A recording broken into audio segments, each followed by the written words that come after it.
The Majority Report with Sam Seder. The destiny of America is always safer in the hands of the people than in the conference rooms of any elite. Sam Seder. They are unanimous in their hate for me, and I welcome their hatred. We must guard against the acquisition of unwarranted influence, whether sought or unsought, by the military-industrial complex. The Majority Report with Sam Seder. Ever get the feeling you've been cheated?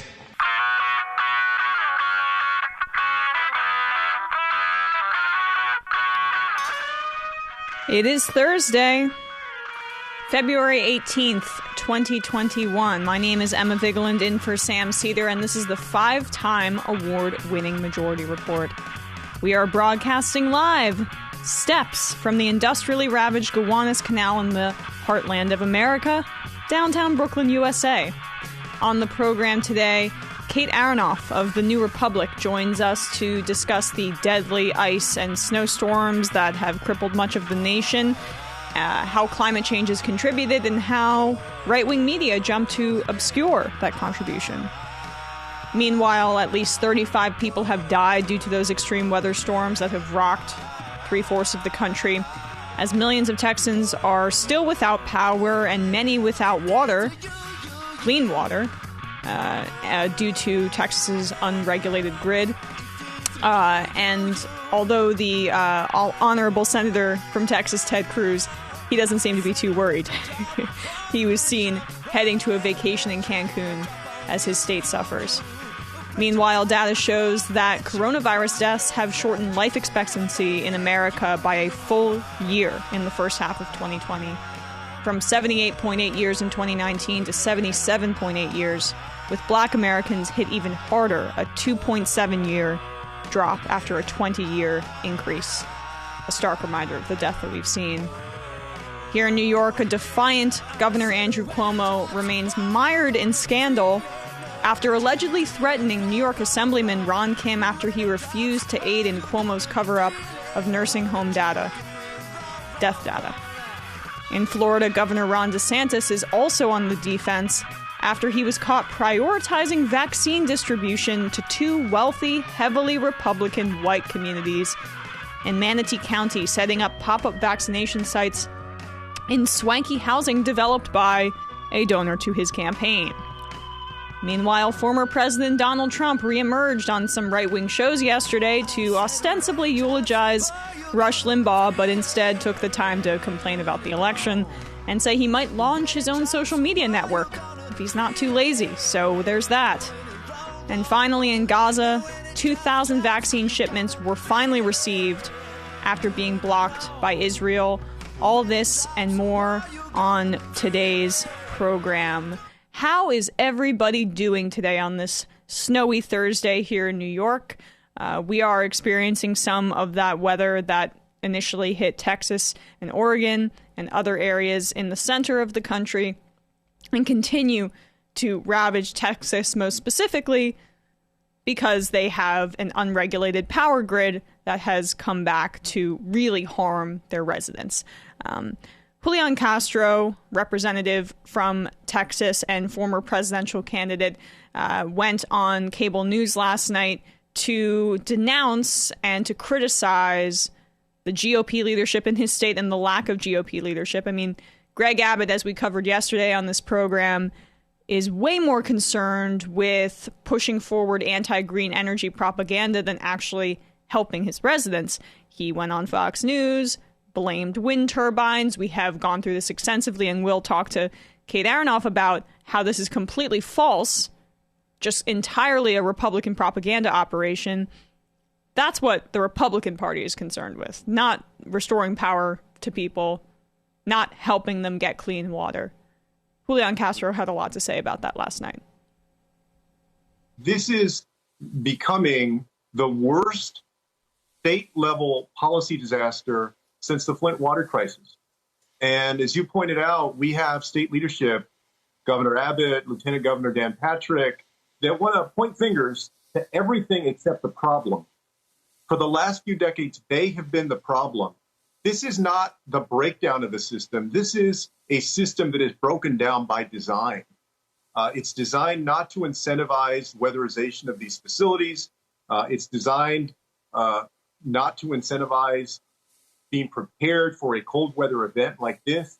And on top of that, a lot of people are probably going to get the highest electricity bill that they've ever had when this is done, even though they don't have power right now, because the way that the system that ERCOT runs allows for price spikes that are absolutely through the roof, more than 300% over the last few days. So this is just the beginning of this human-level disaster and an economic disaster for a lot of families. Yeah, an economic disaster, and yes, bills are going to pile up in Texas. You think that Greg Abbott is going to do anything to alleviate the amount of money that is going to be thrust upon these families in order to pay these bills? And we mentioned, or I mentioned in the introduction, that water cleanliness is a huge issue right now.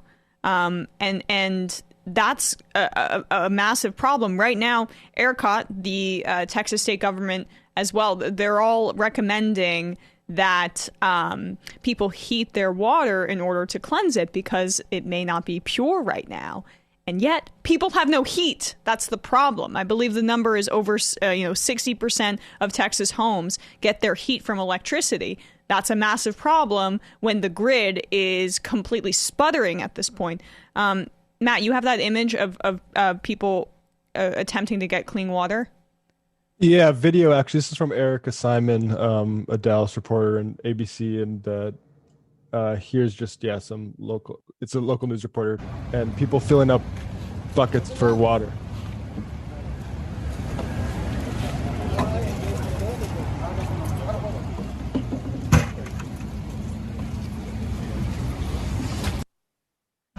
And it's scary. I mean, I have a number of acquaintances in Texas. David Griscom's been telling me about his family, and I've heard from people saying, like, you go outside and people ask you, "Hey, where are you getting food?" Because people aren't able to cook what they've had, and the shelves are empty. Like, we're very close to, like, I mean, serious. Sam often talks about Hurricane Sandy and how close of a run that was with serious supply constraints and water, for instance.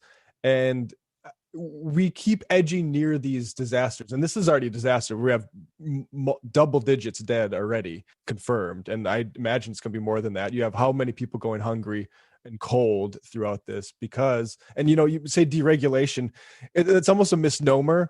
It's more that like there's still a lot of regulation. It's just not the stuff against like price gouging that might hurt people's profits. Like there's still a lot of red tape that protect the people in there. So there's not real competition.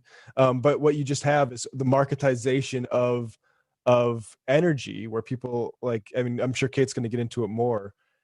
This is what the market does. It doesn't provide. It's not efficient. It causes people to cut corners, like for instance on de-icing windmills or having pipes that don't freeze for your gas infrastructure. And this is the end result of profit maximization.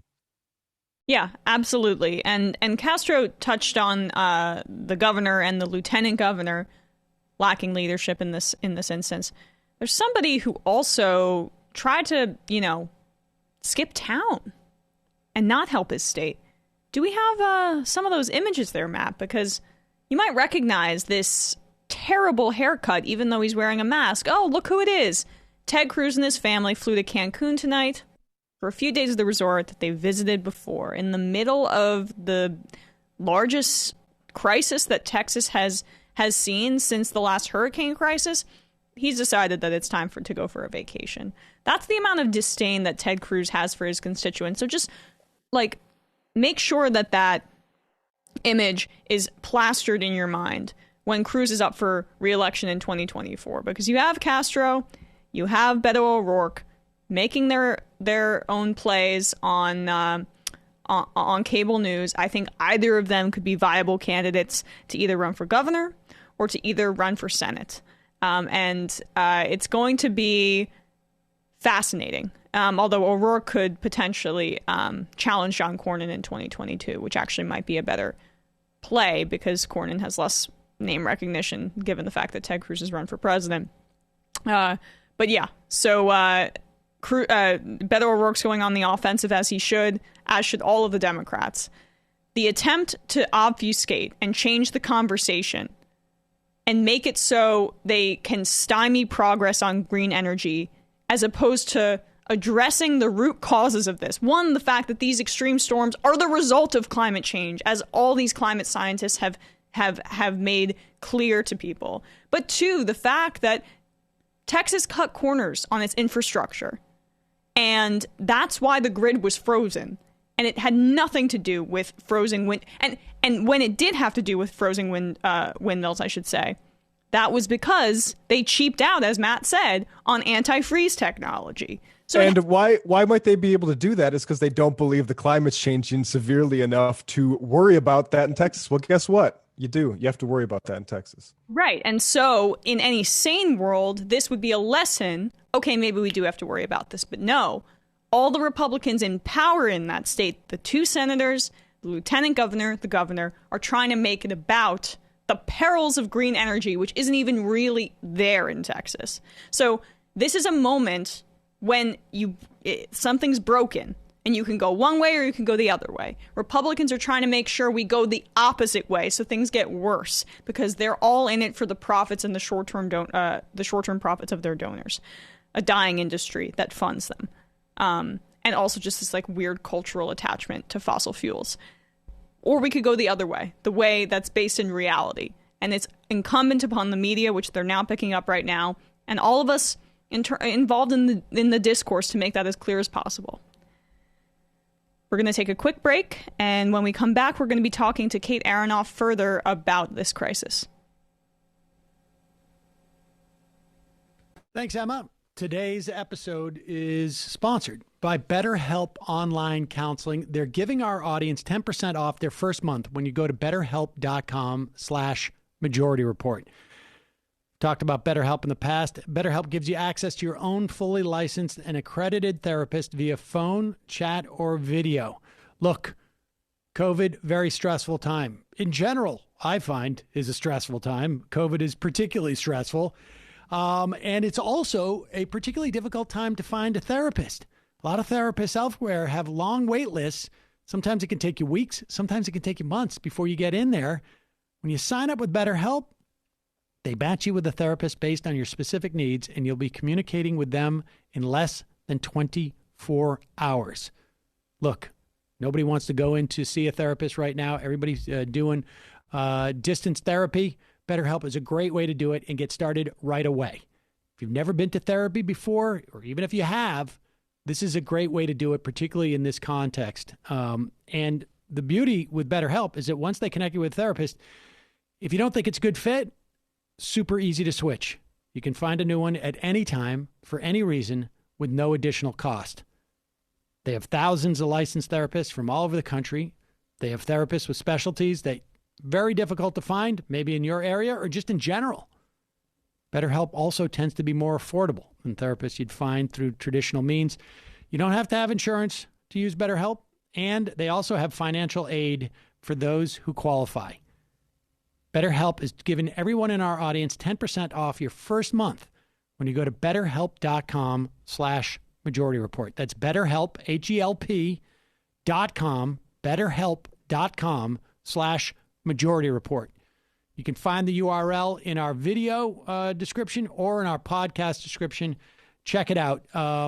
Really important to get some therapy if you're having a tough time with things that are going on right now or just in general. Also, one of our sponsors today, Ground News. Ground News is a first-of-its-kind news comparison app. And the beauty of this app is that it brings together news sources from across any type of plane, I guess. Am I saying that right? Any type of different cross sections of how you would perceive you would get your news. So in other words, you get it from different ideologies, you get it from different regions, countries. And really, I mean, in some respects, I think you can look at some of these things and see some class differences in the news as well. Different news organizations have different agendas. Like I say, they can be in, you can see them in the context of ideology. You can see them in the context of geopolitical narrative. You can compare Russian reporting to U.S. reporting versus UK reporting.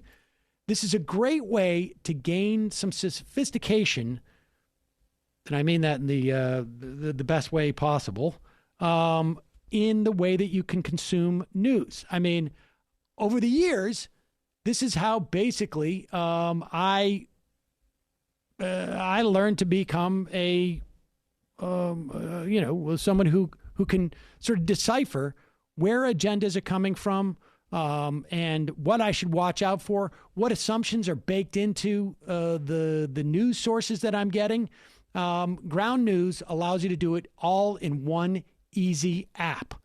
Plus, they also make sure that you're not missing. I mean, one of the beauties about this is that you see stories maybe that you don't see within your little bubble of news. We're all in one. I'm in one. You're in one. This is a way to point out not just different perspectives on the same story, but stories that may be gaining more attention because people have different perspectives. Does that make sense? I think it does. Look, take control of the news that you consume. Get the full story. Download the Ground News app totally free by going to ground.news/majority. That's ground.news/majority. We'll put the link in the YouTube description and in the podcast description everywhere. Check it out. Now, back to Emma. Thanks, pre-recorded Sam. I'm here right now, joined by Kate Aronoff. I'm pronouncing that correctly, Kate? Yes. Sure. Great. Her piece in the New Republic is entitled "Conservatives Are Seriously Accusing Wind Turbines of Killing People in the Texas Blackouts." How are you doing today, Kate? I'm doing all right. I have power, which is more than a lot of folks in Texas can say right now. So feeling pretty good. Can I ask, are you in Texas right now? No, I'm not. I'm at my apartment in Brooklyn. Okay, gotcha. Yeah, well, I know some inclement weather here, but nothing based on what people in Texas are facing right now, which we played a clip earlier of Julian Castro saying that this was the worst disaster potentially that we've seen since Flint in Texas. We played a clip of people lining up on the street getting their water from spigots because the water is not clean to drink, and yet the Texas government is claiming you should heat up and boil your water before you use it in order to kill any bacteria or any issues with the water. 60% of the country, as you wrote in your piece, or 60% of the state, they get their heat from electricity. So how is this possible? Yeah, just to give a sense for for what's happening, right? At the peak, some 4 million people were out of power. It's just been going on and off. I talked to someone in San Antonio today who said that, the power has been flickering back on at different points and then will just go out.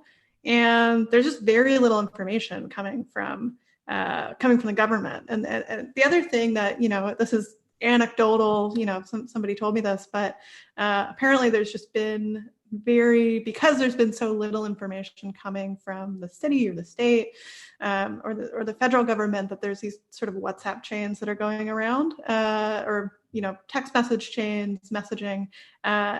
And in the absence of, any sort of coordinated disaster response, people are, looking for whatever information they can on Facebook or wherever else it comes from. And there's misinformation spreading about what the water is like, what, the situation is in different places. So it is, just a disaster in many, many, many fronts. And folks are really struggling and just, are very cold in a place that does not get this cold very often. Yeah. So let's take a wider view on it first. So people are reading articles about it, hearing about this. They're hearing about ERCOT, right? Which the organization that runs the state's power grid, much of the state, around 90%, you write, I believe, parts of San Antonio, parts of East Texas it doesn't cover. This was an effort to avoid federal regulation, basically, because it doesn't cross interstate lines. Can you talk about why Texas's power grid was set up in this way back in, the 1930s, and how that plays into some of the abject dysfunction that we're seeing today? Yeah, so like you said, the roots of this are going back to Texas wanting to avoid federal regulation of the kind that was, coming down the pike, because big utility holding companies, which were thought of, like sort of the robber barons of the day, like, big oil or anything like that, were being cracked down on. There was a big federal investigation of these utility holding companies. And so as part of the sort of suite of New Deal policies and, just more willingness to use government to protect people's interests, there were laws passed which made it much harder to do those sorts of things, to sort of get very rich off of an essential service like providing electricity.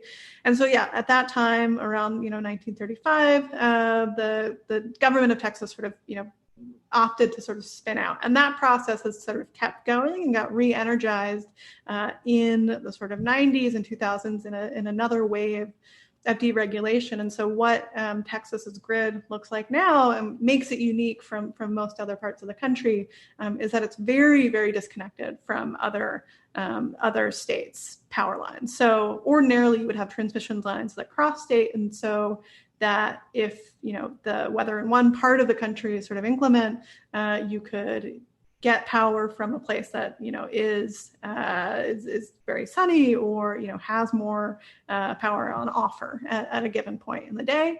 So Texas can't do that, and this whole state right now is in a very similar place of being very cold and unprepared for these sorts of conditions, and they don't really have an option. And that's because they wanted to avoid being regulated by FERC, the Federal Energy Regulatory Commission. And now it's really coming back to bite them. And ERCOT, like you said, is the sort of, power marketing authority, basically, that makes these sort of planning decisions, so that, when weather is cold, or when there's a hurricane, or when there's something else, they have sort of contingency plans to make sure that, we'll get a certain amount from natural gas, we'll get a certain amount from wind, a certain amount from coal, and that's all supposed to work. And what happened in the last couple of days is it didn't, right? The natural gas resource they expected to be there were not there, and that's, a big part of why people are without power. The one thing, I'll just add briefly, is that the ERCOT is not that unique in terms of the national energy system. So things like this, things like regional transmission organizations, exist in other places, right? So there's PJM, MISO, these sort of black box organizations, which are charged with making those sorts of decisions, sort of making sure power is going to the right places at the right time. Those exist everywhere. And are regulated by FERC officially, but are in many ways, similarly sort of black boxes in the same way that ERCOT is, right? And so it's not just a Texas problem. It's particularly acute in Texas because they're an island in this way. But I think what is happening now shows, our energy system writ large is very unprepared to deal with the effects of climate change. Absolutely. And so let's talk about how climate change is so central and just the cause of a lot of what we're seeing now, as independent of Texas's lack of regulation, kind of insularity, I guess, in terms of its energy system. All the climate scientists are saying that the intensity of the storm that we're seeing, the frequency of these ice storms in areas that haven't traditionally experienced that, are due to warming Arctic temperatures. Can you talk about that and expand upon some of the causes of what we're seeing in Texas from a climate change perspective? Sure. I will preface this by saying that climate science proper is not my area of expertise, but to my understanding, and I think there is some debate among scientists about exactly what this effect looks like, but warming in the Arctic has disrupted the jet stream, and so that cold air, which would ordinarily be trapped in the northern part of the hemisphere, can come down and can come down as far south as places like Texas, which these are very unusual events. So it is very connected to climate change is what, many people are saying. And I think that the bigger point, however strong one thinks that connection is that, we are going to be experiencing more and more extreme weather events, whether that's, colder conditions, whether that's hurricanes, whether that's, heat waves.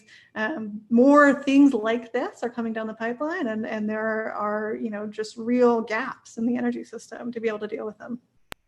Yeah, and some of those gaps are the fact that wind turbines in Texas, for example, didn't have any weather protective or defreezing material on them, but now they're being blamed as the sole reason behind this power failure. So let's turn to that. Is that what the windmills are around 10% of the source or renewable energy is? You can correct my figures, but the overwhelming energy production and sourcing for people's homes is natural gas, coal, nuclear energy, etc.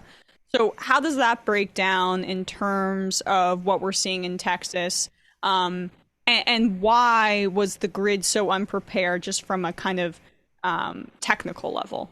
Mm-hmm. Yeah, the important thing to know about grid systems is that what's more important than kind of what resources are available at any given point are sort of what resources the system expects to be available, right? And so it's true that, roughly 10% of Texas's power comes from wind, but in extreme wintry conditions, the plan that ERCOT has about, 66% is supposed to come from natural gas, and very, very little of that will come from wind or solar, which is why when you look at the data coming out of Texas, wind and solar performed, slightly underperformed at some points, overperformed at other points, because they just were not really expecting those to be there. And that's sort of the key. They did expect a lot of natural gas to be there.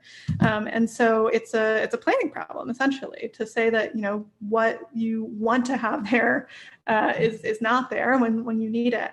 And that's been the big lie that's been told by the oil and gas industry, by utilities that are really bound up in fossil fuels, that natural gas, that oil, that coal and natural gas especially, which provide more of the heating needs, are available around the clock, right? The fossil fuels are this very steady, very reliable source of power that will be there whenever you need it. Unlike wind and solar, which if the wind isn't blowing or the sun isn't shining, you can't rely on. But that's not true, right? We've seen that, and we've seen it time and time again in, polar vortex in 2014, which was used as an excuse to argue for, keeping uneconomical coal plants online by people like Rick Perry. The coal piles in that polar vortex froze over and couldn't be used.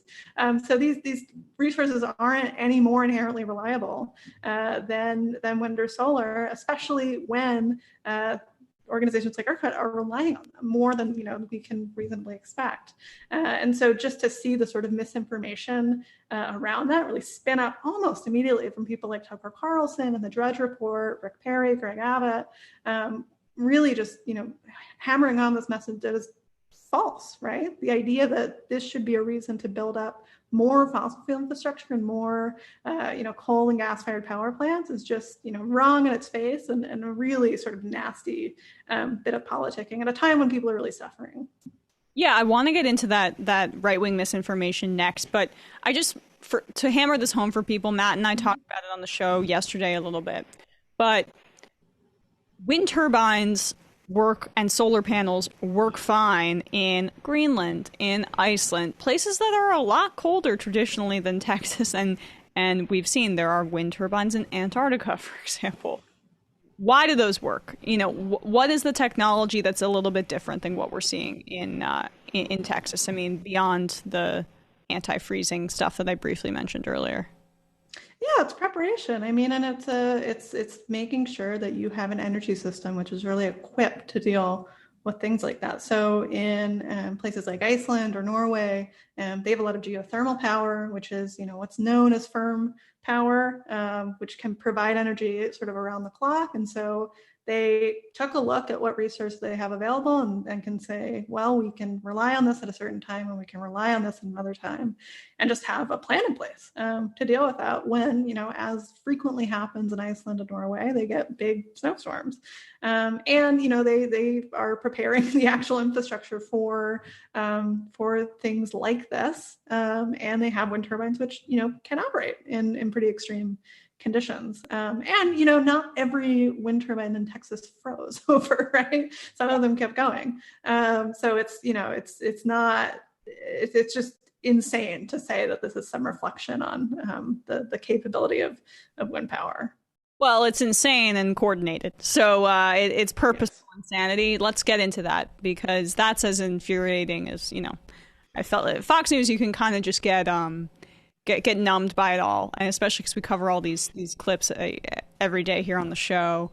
But this one just was really infuriating, and I thought you laid it out really well in your piece in the New Republic. So you talk about how within hours of what we saw in Texas, outlets from Breitbart to the Wall Street Journal, which people should realize is a right-wing paper, they were blaming green energy. Then, of course, Fox News picked it up. And then even Reuters started to pick it up. So this is the game, guys, because when right-wing media treats it with legitimacy, you have other outlets that feel, okay, well, we need to treat it with legitimacy too. And this is how, Drudge Report got its way into mainstream airways for so many years. And it's a part of the game, and it works. I tweeted, 40% of people at the end of this week are going to think, oh, this was caused by green energy, because right-wing media is so coordinated. So can you talk about how this came to be, how quickly it happened, and how rapidly right-wing media coalesce around this narrative that then Greg Abbott and Dan Patrick and all of these Texas Republicans were parroting as well? Yeah, it's remarkable. I mean, I wrote a book that deals a lot with climate denial, and I spent a lot of time thinking about climate denial and the way that, these sort of networks between right-wing politicians and the media and think tanks sort of, operate very seamlessly on the right. And I've just never seen it play out in real time quite like it has this week. I checked the news on Monday morning and saw these stories from the Drudge Report, from, people like Tucker Carlson were saying things, and just so quickly that became the defining thing that people were talking about. I mean, even like you mentioned, Reuters, the New York Times, CNN, all ran stories which within the first, 2 sentences mentioned wind turbines. If the picture wasn't of a wind turbine, if the title didn't mention wind turbines failing, without really bothering to check what was actually happening, which that was clearly not the story. And, some have gone back and done more in-depth reported pieces after that. But you can't, really go back to redefining people's first impression of this crisis. And it's remarkable, just the speed at which it happened, and how uncritical some sort of mainstream outlets were. And, it's not the first time this has happened. I mentioned the polar vortex in 2014. Before, there was a similar story in 2011. We saw people like Rush Limbaugh coming out and saying that green energy was, the problem for why there were blackouts happening. So it's a script that's lying around, right? And, I am not an expert on the right, I will say, but what very much seems to happen is that there's just a sort of baseline kind of Mad Lib style thing where when a certain event happens, you can pick it up and plug in details therein. And the end result for things like this is always the same, which is that we need to build up more fossil fuel infrastructure in order to account for blackouts, regardless of whether that's true, regardless of, what else is happening, any, mountain of information disproving it. That is what happens. And they're just really separate media spheres. I mean, I spend my time, like, many listeners might, on fairly left-wing corners of Twitter, get my news from, places like New York Times, a mix of sources, but in a bubble, I sort of recognize. And on the right, I think it's just even more true. And I would not be surprised if I have, relatives in Texas who are very convinced that that the problem is green energy because they listen to Tucker Carlson every night. And it's, there's no counterweight to that on the left, right? I mean, mainstream outlets were running with stories sprouted from the right. And there's not, as I wish sort of like MSNBC would play that role. Chris Hayes sort of, tried to debunk a lot of the myths to his credit. But there is not the sort of galvanized propaganda machine, much as I wish it did exist, to sort of redefine that narrative in quite the same way. And particularly for something like utilities, which are so sort of in the weeds and so hard to understand on a sort of everyday basis, let alone when something terrible happens. Yeah, I mean, your point's totally taken, and I agree with you. I mean, I saw that Morning Joe was sort of talking about it today, but again, they're days behind, and unfortunately, the narrative's already crept in, as you say. All these articles have wind turbines in their photographs and in their thumbnails, and the right knows how to do their damage. Can you touch on the 2011 Rush Limbaugh grid charging narrative, just because it's topical, given that Rush Limbaugh passed away yesterday, and also, yeah, go ahead.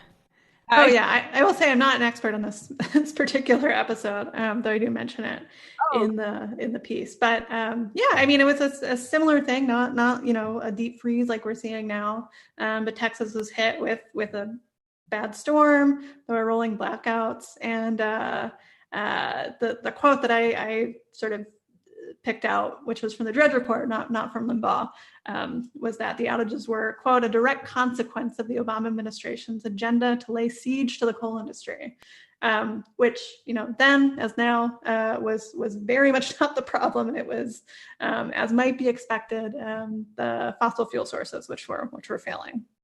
Yeah, that's really all I needed. I like the parallel of it being 10 years before, of it being Rush Limbaugh, of the same kind of talking points being regurgitated. I mean, it's like I've really been in this cycle of consuming, articles and documentaries and just readings and stuff about how cyclical right-wing propaganda is, and it's like the Stop the Steal. We've been using it for years. Law and Order, back to all of these Republican presidents decades ago. It's amazing to me, and it's tried and true, and it works for them every time.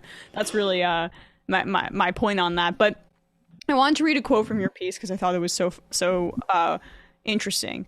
Spun the right way, the chaos playing out in Texas could help them, the right wing, make the case for rate hikes and now fossil fuel infrastructure around the country. All the more so if regulators already enjoy a cozy relationship to the power companies they're supposed to rein in.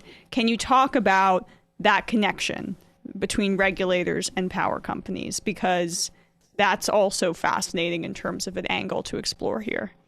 Yeah, I mean, the power system is almost impossibly complicated to understand, no less so in Texas. But basically, so about a century ago, investor-owned utilities sort of struck a bargain with states to avoid namely public ownership, and that was the big threat then, was that municipal utilities and other sorts of public power would kind of come in on their service area. And so what they agreed to was to be regulated by public service commissions, which are these statewide organizations, which sort of set rates, make sure that companies aren't, charging out the wazoo, making sure that power is reliable.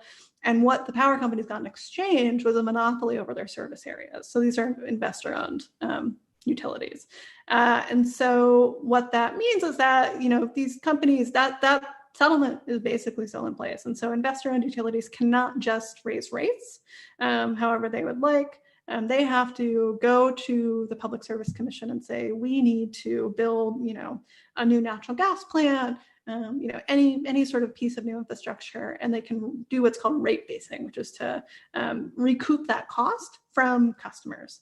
And so the Public Service Commission sets those costs. And so when you have an event you can point to in the news, like a blackout that the narrative about which is being spun by fossil fuel interest, that makes it much easier to go before Public Service Commission and make the case for things like gas peaker plants, which are infamously polluting, and that in many places don't run for more than a week in a year. So you'll have this massive investment that people are paying for, the ratepayers are really footing the bill for, that are just not operating, and they get built because they can recoup this cost from customers and get a high price for power when it's needed, which is not very often. And of course, people living near them deal with the pollution that comes from these plants, deal with having to pay higher bills because of them. And so often what we've seen, and this varies sort of by state to state, but that if these commissions are appointed by governors or state legislatures, that is a process which is just filled with industry money. Often these commissions are filled with people who have worked for the utilities themselves, whose campaigns were largely paid for, or the utilities ran attack ads against their opponent. So it's a real sort of revolving door, and it's built into the business model of investor-owned utilities to buy off these elections, because that's how they make their money, is through the Public Service Commission. And so they try as much as possible to control every piece of that process. A few more questions, because this is just fascinating. Can you talk about the Clinton era and their role in kind of deregulating these industries, and how that led to a lot of the dynamics you're talking about? And there are a lot of people who I don't agree with, but they claim that nuclear power is the future, right? I do not see that as a sustainable energy source. How also that kind of plays into the future of these conversations as well. Yeah, so I'll talk about deregulation first, which is a very complicated word when it comes to electricity, and I won't pretend to be the expert on it. But basically, what the push for deregulation did, which took off really in the 1990s, most sort of aggressively under the Clinton administration, and was kind of a state-by-state project, was, in the most charitable reading, to break up big investor-owned utilities. So before these sort of waves of deregulation, in the states that ended up doing it, investor-owned utilities made the power, they owned the transmission lines, and they distributed the power. So there was no one else really to blame, right? If you were in the service area of one of these big integrated utilities, your whole, top to bottom, from where the power came from to how it got to turn your lights on, that was from the same person.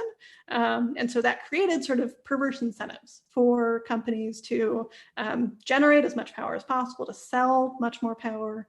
And so what deregulation did was to open that up, open different parts of that up to competition. In every sort of, there's a lot packed into words like competition, and wanting to enforce market discipline, as was said in some places, so that you had different actors coming in to run different parts of that process. So from generation, making the power, to transmission lines, to distribution. In Texas, that process happened more extremely than it happened almost anywhere else. So you have different power companies in different places, and people sort of choose those based on essentially a set of rate schemes. So, I live in New York, I get my power from Con Ed. I, can choose to have it distributed by different places, but generally the wires are from Con Ed. If you live in Texas, that is a just much more open process. And so what could happen now, because wholesale power prices are peaking, is that people could get struck with sort of outrageous bills at the end of the month. And that could vary based on which company you believed basically was going to offer you the best rate, which, if you're not paying that much attention to this, or just don't have the time to sort of choose one that you think will be trustworthy, could just leave people with sort of outrageous bills. And I think that's, we haven't seen exactly how much of that will happen, but I think that's coming down the pike and could be really scary for some people. But the other thing that deregulation did, sort of most infamously, is just create middlemen, right, in this process. And so the most famous of those is Enron, which cooked up all these schemes that led to rolling blackouts in California by sort of strategically withholding power from different places and sort of driving up the price, and they just got enormous sums off of that. So that's obviously horrible, right? Enron was, Ken Lay went to jail, people were arrested, the company folded, but there are the sort of nuts of that system still sort of exist in different ways. And so what somebody told me recently who, has studied Enron and this sort of deregulation process was that Ken Lay got everything he wanted in Texas after he was put in jail and after he died. And that is the system that Texas is living with today. That's insanity. And just your views on nuclear power in terms of the future of like renewable energy as a discussion. It's a little bit of an aside, but nuclear power, those facilities were also frozen in Texas. Yeah, a little less so I think than the thermal energy, the fossil fuel power. I mean, I'm a bit agnostic on nuclear power, I will say. I mean, I think probably the wrong move from a decarbonization perspective is to shut it all down immediately. But I don't think it's the future, right? I think there are real boosters of nuclear power who will say that's the only thing we need. That's all we can do. I think there's a real debate as to how long different plants should stay online to sort of make up the picture of low carbon energy. But I certainly don't think it's the future, just based on, it's massively expensive and these plants fail and we haven't figured out a good solution for where to put nuclear waste. So I think it's a real debate, but I'm not as bullish certainly as some other people are. There are a lot of bulls in that debate, but Kate, I want to thank you so much for your time. This was really fascinating. Kate Aronoff, and her piece in the New Republic is entitled "Conservatives Are Seriously Accusing Wind Turbines of Killing People in the Texas Blackouts." And I saw that you have a book coming out in a few months. Can you talk about that quickly before we let you go? Of course, yeah. The book is called Overheated: How Capitalism Broke the Planet and How We Fix It, which is coming out on April 20th, 2021. And it looks, I have a chapter about many of the things we've just been talking about the power sector, but basically looks at how neoliberalism and centuries of anti-democratic thinking took the most reasonable solutions for dealing with the climate crisis off the table, and then spend a lot of time talking about how we can put them back on the table, hopefully to take on this crisis. Thank you so much, Kate, for your time. I really appreciate it. Thanks so much. Great to be here. All right, guys, we're going to take a quick break, as some may call it, and see you in a second.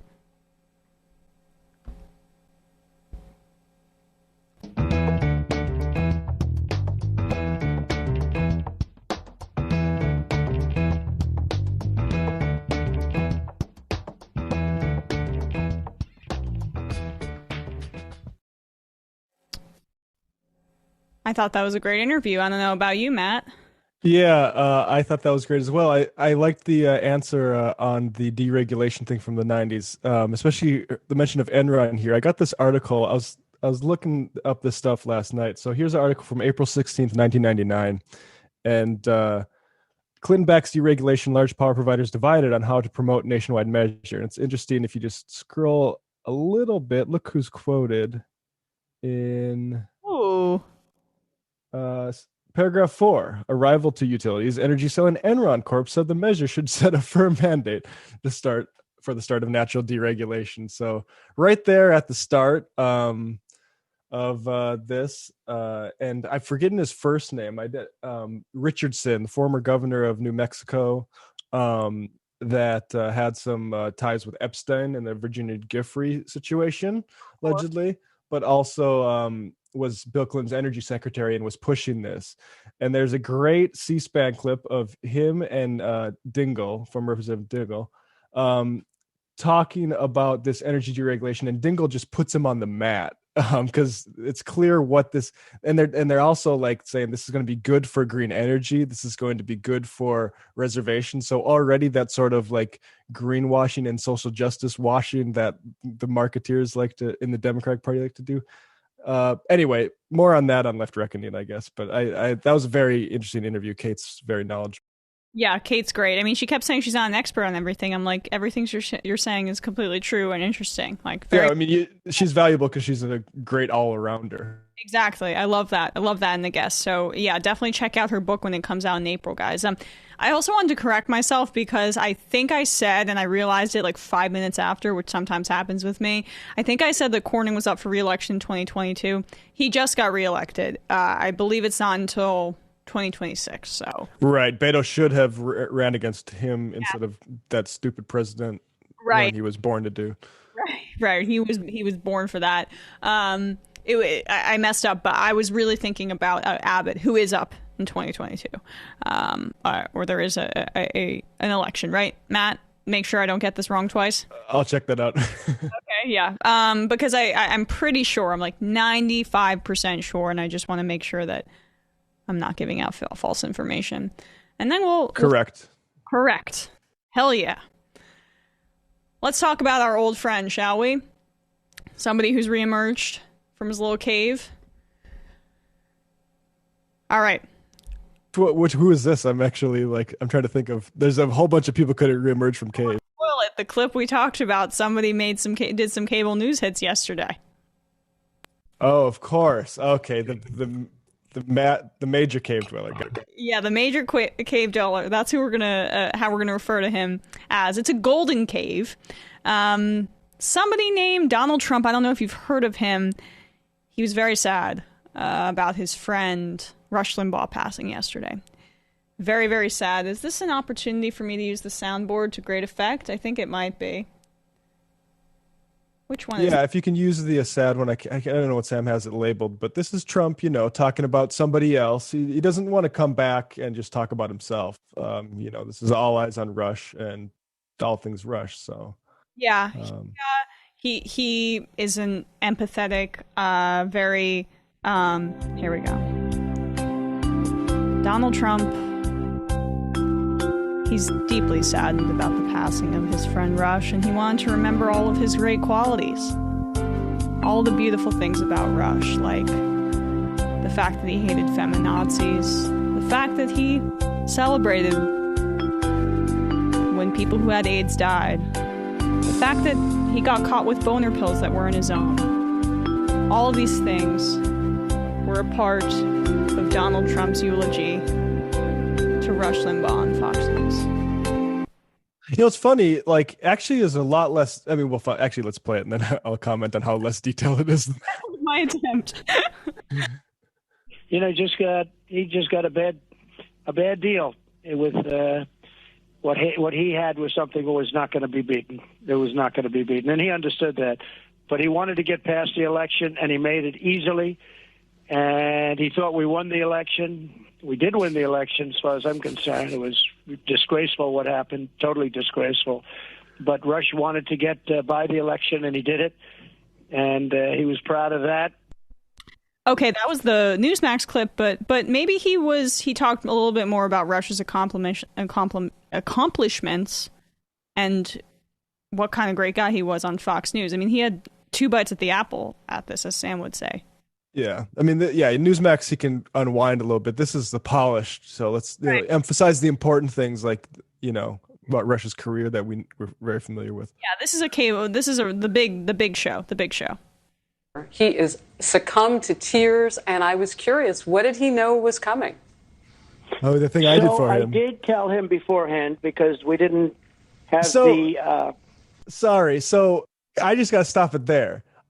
Already outing Rush Limbaugh as pretending to be surprised that he got the Medal of Honor because it was the most phony, oh, what is happening? So already Trump is kind of undermining him a little bit. But anyway, back to the.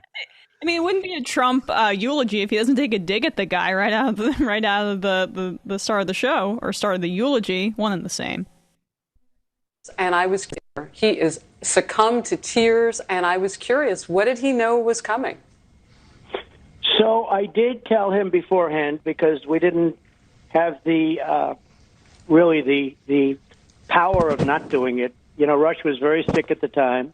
He was at a hospital in Boston, and I didn't want to do the surprise thing. I wish I could have done that, but we really didn't have that power of doing it, because he had to, it was a very difficult thing for him to come into Washington from where he was, and I'm not coming unless you give me the medal. Questions as to whether or not he was just a very brave guy. He was amazing, and he came in, and it was, as he told me, it was the greatest honor of his life. And everybody in the room, you know, you're talking about the Republicans and the Democrats. You had half of that room went crazy. You remember the evening well, I'm sure. It was a very unique moment in our country's history, in a sense, because of who Rush is. But half went just absolutely crazy. The other half sat totally dead silent, but 100% of that room respected Rush. No. He was a unique guy, and he was he became a friend of mine. You know, I didn't know Rush at all. I had essentially never met Rush. And then when we came down the escalator, he liked my rather controversial speech. I made that speech that was a little bit on the controversial side, and he loved it. And he, without ever having met him or talked to him or, you know, had lunch with him or asked him, he was with me right from the beginning. He liked what I said, and he agreed with what I said. And, you know, that might be in bad taste, but some people might perceive, look, Trump, maybe just talk a little bit more about the kind of guy Rush was, not just kind of how he orbited around you, how he reacted in relation to you, all those things. Yeah, I was more of a stern guy, I gotta say. I don't know. I never really... I knew this guy in Florida. He's on a lot of the radio, but I never really listened to him until I came down the escalator, and he liked the racist stuff. And I never really met him, but and then I looked at the ratings and saw he's reaching about 20, 30 million people. I mean, this is a guy I got to work with. So, luckily, though, because we didn't have the opportunity to watch Trump's diarrhea mouth eulogy on Fox, Jordan Knoll on Twitter, he put together a little bit of a highlight reel. So hopefully within this highlight reel, we will find some of these beautiful nuggets that Donald Trump had to say about his friend Rush. Just, you know, hey, you know, when we went fishing together, my old fishing buddy, he was so generous with the bait. I don't know, what the hell is fishing? And the idea that Trump would go fishing. But yeah, maybe he said something nice about his friend that wasn't entirely about him. Fishing's gross. Yeah, he would never touch a fish. My God. No. Dominion tabulators, and that they fed an equal number of votes for both Trump and Biden. Matt was spat out. Oh, yeah, not this one. I'm sorry. Oh, sorry. I sent first. Sorry. 1 second. Okay, people remind we're down both Sam and Brendan this week. Oh yeah, this is okay. I got you. Here it is. Gotcha. There we go. This one. Mm-hmm. And he was one of the people that said we were going to win. He thought we were going to win. Well, Rush thought we won, and so do I. By the way, I think we won substantially. And Rush thought we won. I was disappointed by voter tabulation. And a lot of other people feel that way, too. But Rush felt that way strongly. And many people do. Many professionals do. I think it's disgraceful what happened. We were like a third world country on election night with the closing down of the centers and all of the things that happened late in the... And I don't think that could have happened to a Democrat. You would have had riots going all over the place if that happened to a Democrat. We don't have the same support at certain levels of... I mean, conflating support with riots. I mean, I don't know what more the Democratic House impeachment managers need to do. The Republican system, and he was furious at it. And many people are furious. You don't know how angry this country is. He was somebody that really felt that was a very important victory for us. We should have had it, that we did have it, but he was somebody that felt that was a very important election, and I did too. I mean, I did too. You see what's happening. The other people didn't. We like played golf together a little bit. He was a very strong guy, physically very strong, hit the ball a long way. And he I'm sorry. I love. He thought that that election was very important. What did he say? A very strong guy. I mean, this is like Trump on 9/11 talking about how like his building is moved up there in the altitude charts. Exactly. This is the banality of what a sociopath like just operates as. Yeah, he can't help it. He's trying his best. He's breaking his silence because his friend that I guess is don't really know that well. He has to he tries. You can tell that he kind of tries to perform what a normal human being might do in a situation. But as you say, he just cannot help reverting back to whatever, if it's in his orbit, that's what he cares about. If it's in relation to making him feel better. Right. When you're a very wealthy sociopath, you don't need to be so sort of disciplined on the mimicking emotions thing, because you can basically just say, my lawyers will handle it if there's a problem. So I'm going to go golf. And that's basically all his life has been. Yeah. Lazy. Yeah, exactly. Lazy sociopathy. That's kind of how you can, and hamburgers and cheeseburgers, right? All rolled into one. That's all that's inside him, folks. It's dark in there. All right. Look at that. Oh, it's 1:01. I thought we ended right at 1 on the dot. I'm gonna invite. I sent a YouTube link to our own show to Jamie and Matt Binder instead of the link to the thing. The link to the Zoom. But now they're coming back. Okay. All right, so we're gonna head into the fun half now, guys. But don't forget to check out the Nomaki show. On Twitch, you can find it. You can also find it on YouTube. Matt? Tonight on Left Reckoning, our Grace Blakely interview, really great interview on sort of financialization of the world economy and what coronavirus is doing to that. Super in-depth. She's one of the smartest economic analysts there is. So tonight at 8 Eastern at Left Reckoning, patreon.com/Left Reckoning, because it's a long interview and we might pull back some for patrons only. So patreon.com/Left Reckoning. And Matt Binder, are you here? Matt Binder is about to arrive, and he will say what's up on his show Doomed once he enters. There we go. Am I on? Look at that. Hello, Emma and Matt and Brendan, and I guess Jamie will be joining us shortly. No Brendan. Oh, no Brendan today. No, we're doing well though. Oh wow! So, geez, you guys are really bare bones over there. We are skeleton crew.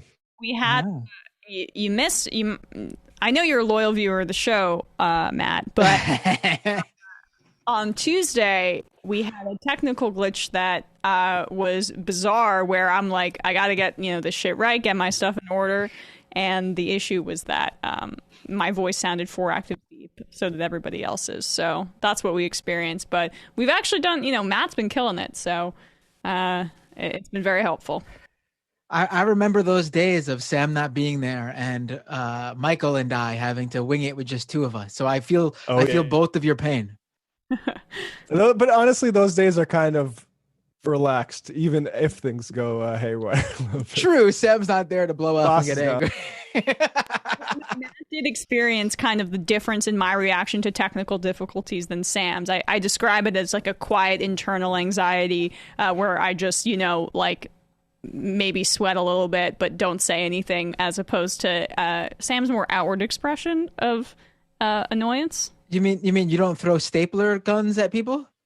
I didn't no. Stapler guns. I mean, maybe a stapler gun. Right. It's stapler. I actually have stapler gun on my mind because I was using one to put up some beautiful acoustic dampening soundproofing on my walls here, so I can up the sound, the audio quality on my microphone.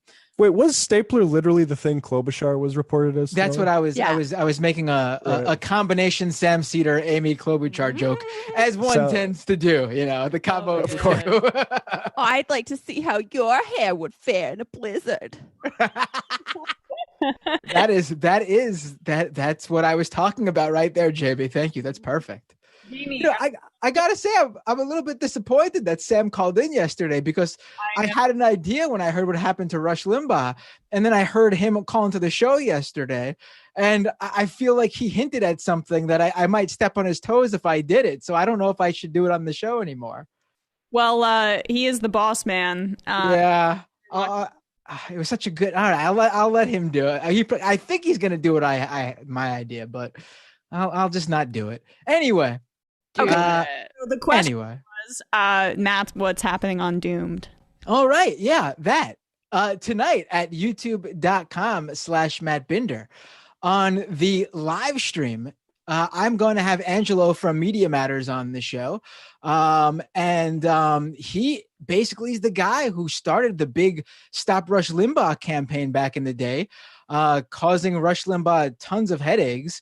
And then he moved over to Media Matters where he continued to do that.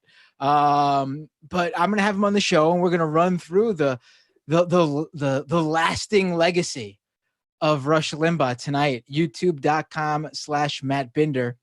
And then you could catch the podcast version of the show at doomedpod.com shortly after. Matt, I gotta say, I talked to Angelo about 2 months ago for Ring of Fire about Q. And and like how Facebook algorithm, I know that like, whatever, this is just, you've taught me a lot about it. So I was really interested, and just about like the differences in Facebook algorithms in terms of like how insanely exponential Q pages were shared relative to other things. I mean, it's just like some of the data he had, I'm going to botch it because it was a few months ago, but ask him about it if you get the chance. I will. He was actually on the show. If you're looking for something to do after the show, he was on over the summer. So a few months before you talked to him to talk about QAnon as well. But totally different topics. We didn't talk about those Facebook details because they weren't out at the time. So yeah, there you go. Check that out too. Doomedpod.com. And Jamie, what's happening at the Antifada? I am so glad you asked. Well, this week on the Antifada, we have on Marcus and Lorax from Left Flank Vets to talk about their experiences in the military, their own journeys to leftist radicalization, openings to do socialist organizing within the military, and why some vets fall victim to right-wing militia movements. We also had a little prognosis of foreign policy under Joe Biden. Not looking so good. We talked about their media project a little bit. That's out now. Patreon.com/theantifada. That's awesome. You talked about that a little bit before, just like how the military is such an untapped resource in terms of just recruiting for kind of leftist ideas, and I just thought that was a good point. So interesting. I'm going to check that out. Hell yeah. And I should also mention that we are doing our Antifada Twitch channel like 4 nights a week now. Tonight will be the first Antifada Ladies Night that I will be doing with the young ladies of a very amusing podcast called Beef Country. We're going to talk about Britney Spears and whatever, probably take some calls. It's going to be fun. And if you missed it, we also had on Aaron Thorpe, aka Posadist Trap God from Trillbillies last night for a little Rush memorial. And luckily we already have Rush emojis that you can put in the chat. It's a different kind of Rush, but we got some Rushes in the chat. Like the Tom Sawyer Rush? Like poppers. Oh. Is that a brand of poppers? Rush? It's the brand of poppers. It's like Poppers Classic. I thought poppers were for one thing, and I don't know anything else about it. Yeah, well, it turns out you can also just do them as drugs. Okay, well, there you go. Anyway, guys, we're gonna on that note, we're gonna head into the fun half and see you there.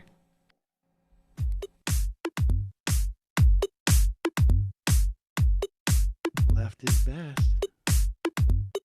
Jamie and I may have a disagreement. Yeah, you can't just say whatever you want about people just because you're rich. I have an absolute right to mock them on YouTube. He's up there buggy whipping like he's the boss. I am not your employer. You know, I'm tired of the negativity. I'm sorry, I didn't mean to upset you.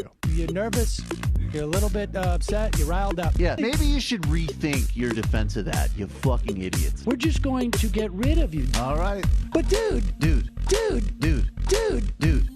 You want to smoke this joint? Yes. Do you feel like you are a dinosaur? Some good shit. Exactly. I'm happy now. It's a win-win. It's a win-win-win. Oh, hell yeah. Now listen to me. 2, 3, 4, 5 times. 847-906-501-457. 2, 38, 56, 27. 1/2. 5 eighths. 3.9 billion. Wow. He's the ultimate math nerd. Don't you see? Why don't you get a real job instead of spewing vitriol and hatred, you left-wing Limbaugh? Everybody's taking their dumb juice today. Come on, Sammy. Dance, dance, dance.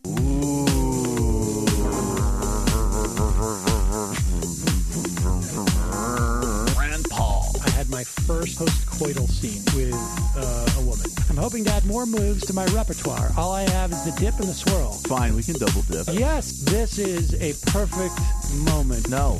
Wait, what? You make under $1 million a year. You're scum. You're nothing. Excuse me? Fuck you, you fucking liberal elite. I think you belong in jail. Thank you for saying that, Sam. You're a horrible, despicable person. All right, gonna take a quick break. I want to take a moment to talk to some of the libertarians out there. Take whatever vehicle you want to drive to the library.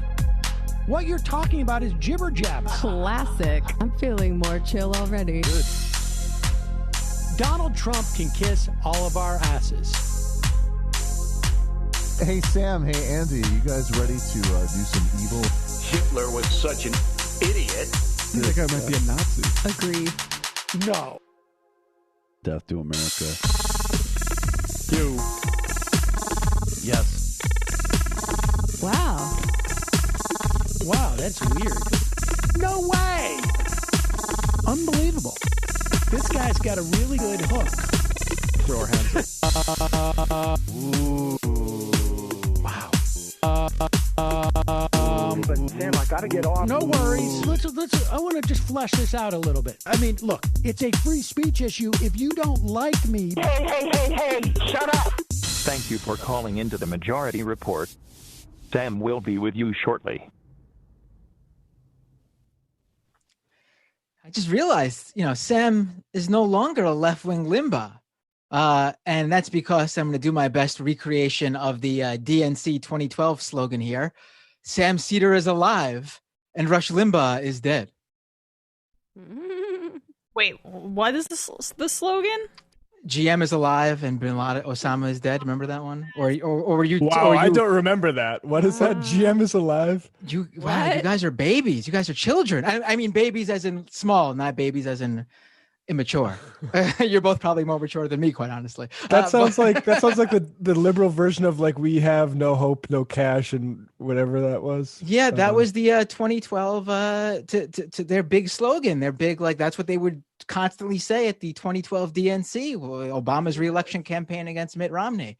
GM is alive and Osama is dead. Maybe I'm reversing it, but it was something to that effect. Osama is dead. General Motors? Yes, because if you remember, Obama bailed out the auto companies after, the auto bailout.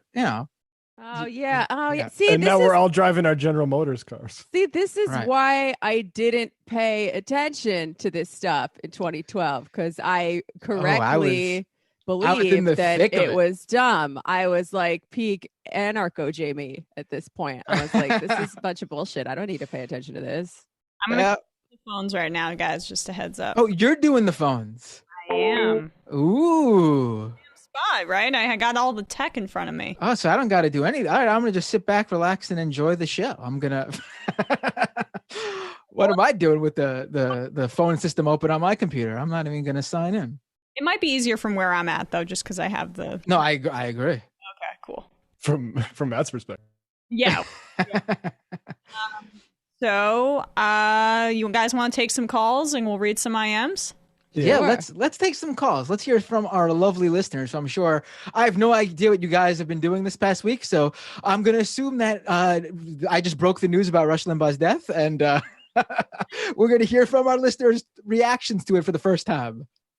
Yeah, Matt was on the ground. He saw Rush Limbaugh keel over, whatever happened, and he's breaking the news to the world. I did catch you asking Sam if he was in Florida.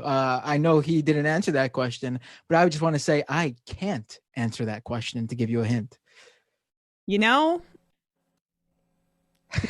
didn't this happen with the Bin Laden raid? Like a bunch of guys took credit for the. I was there too, Matt. Let's take this call. Calling from a 214 number. Calling from a 214 number. Where are you at? What's your name? Where are you calling from? Calling from a 214 number. Going once. Going twice. This is already going smoothly, Emma. Gold. Gold to the internet gods. Calling from an international number. Calling from an international number. What's your name? Where are you calling from? God damn it. Maybe we do need Benderta. Should I just do it? It's okay. It's okay. No, I did it smoothly yesterday. Well, maybe I'm making you a little bit nervous with my my big time aura. The phone system is a fickle mistress. Hold on, I'm sorry. I figured it out. Calling from an international number. Are you still there?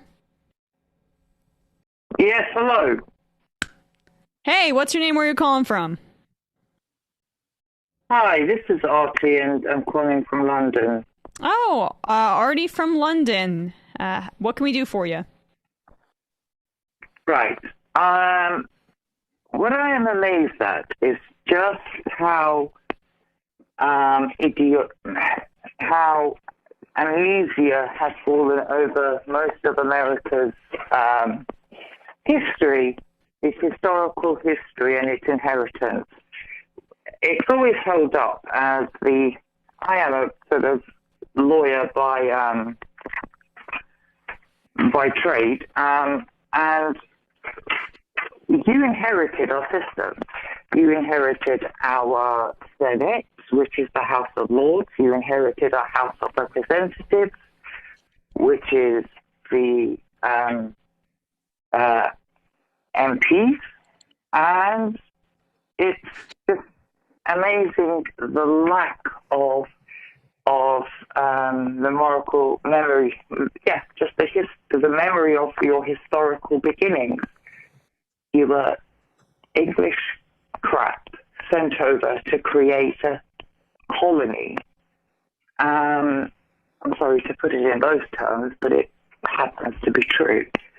And sure. The one... I'm sorry, I didn't mean to offend 90% of your audience. But the majority of the Civil War, we're having a huge re-examination. So you've got a subject of a former empire viewing the citizens of another empire collapsing before my eyes. And I can assure you that it's not going to be pretty. So what I wanted to say was that if America is going to rebuild and is not going to destroy itself, it needs to rally around and needs to update. I mean, forget your constitution. The fact that it's written down has done nothing more than hinder your progress. You need to just scrap that shit up, and you need to rally around new things: a national health service, care for your elderly, housing for your poor. This is the sort of things that the British Empire did after it got whooped after the Suez crisis. So if you want to survive, and as a European, if I don't want to see a gigantic sort of monster with thousands of nuclear weapons raining down on me, you really do need to reevaluate what the hell is going on.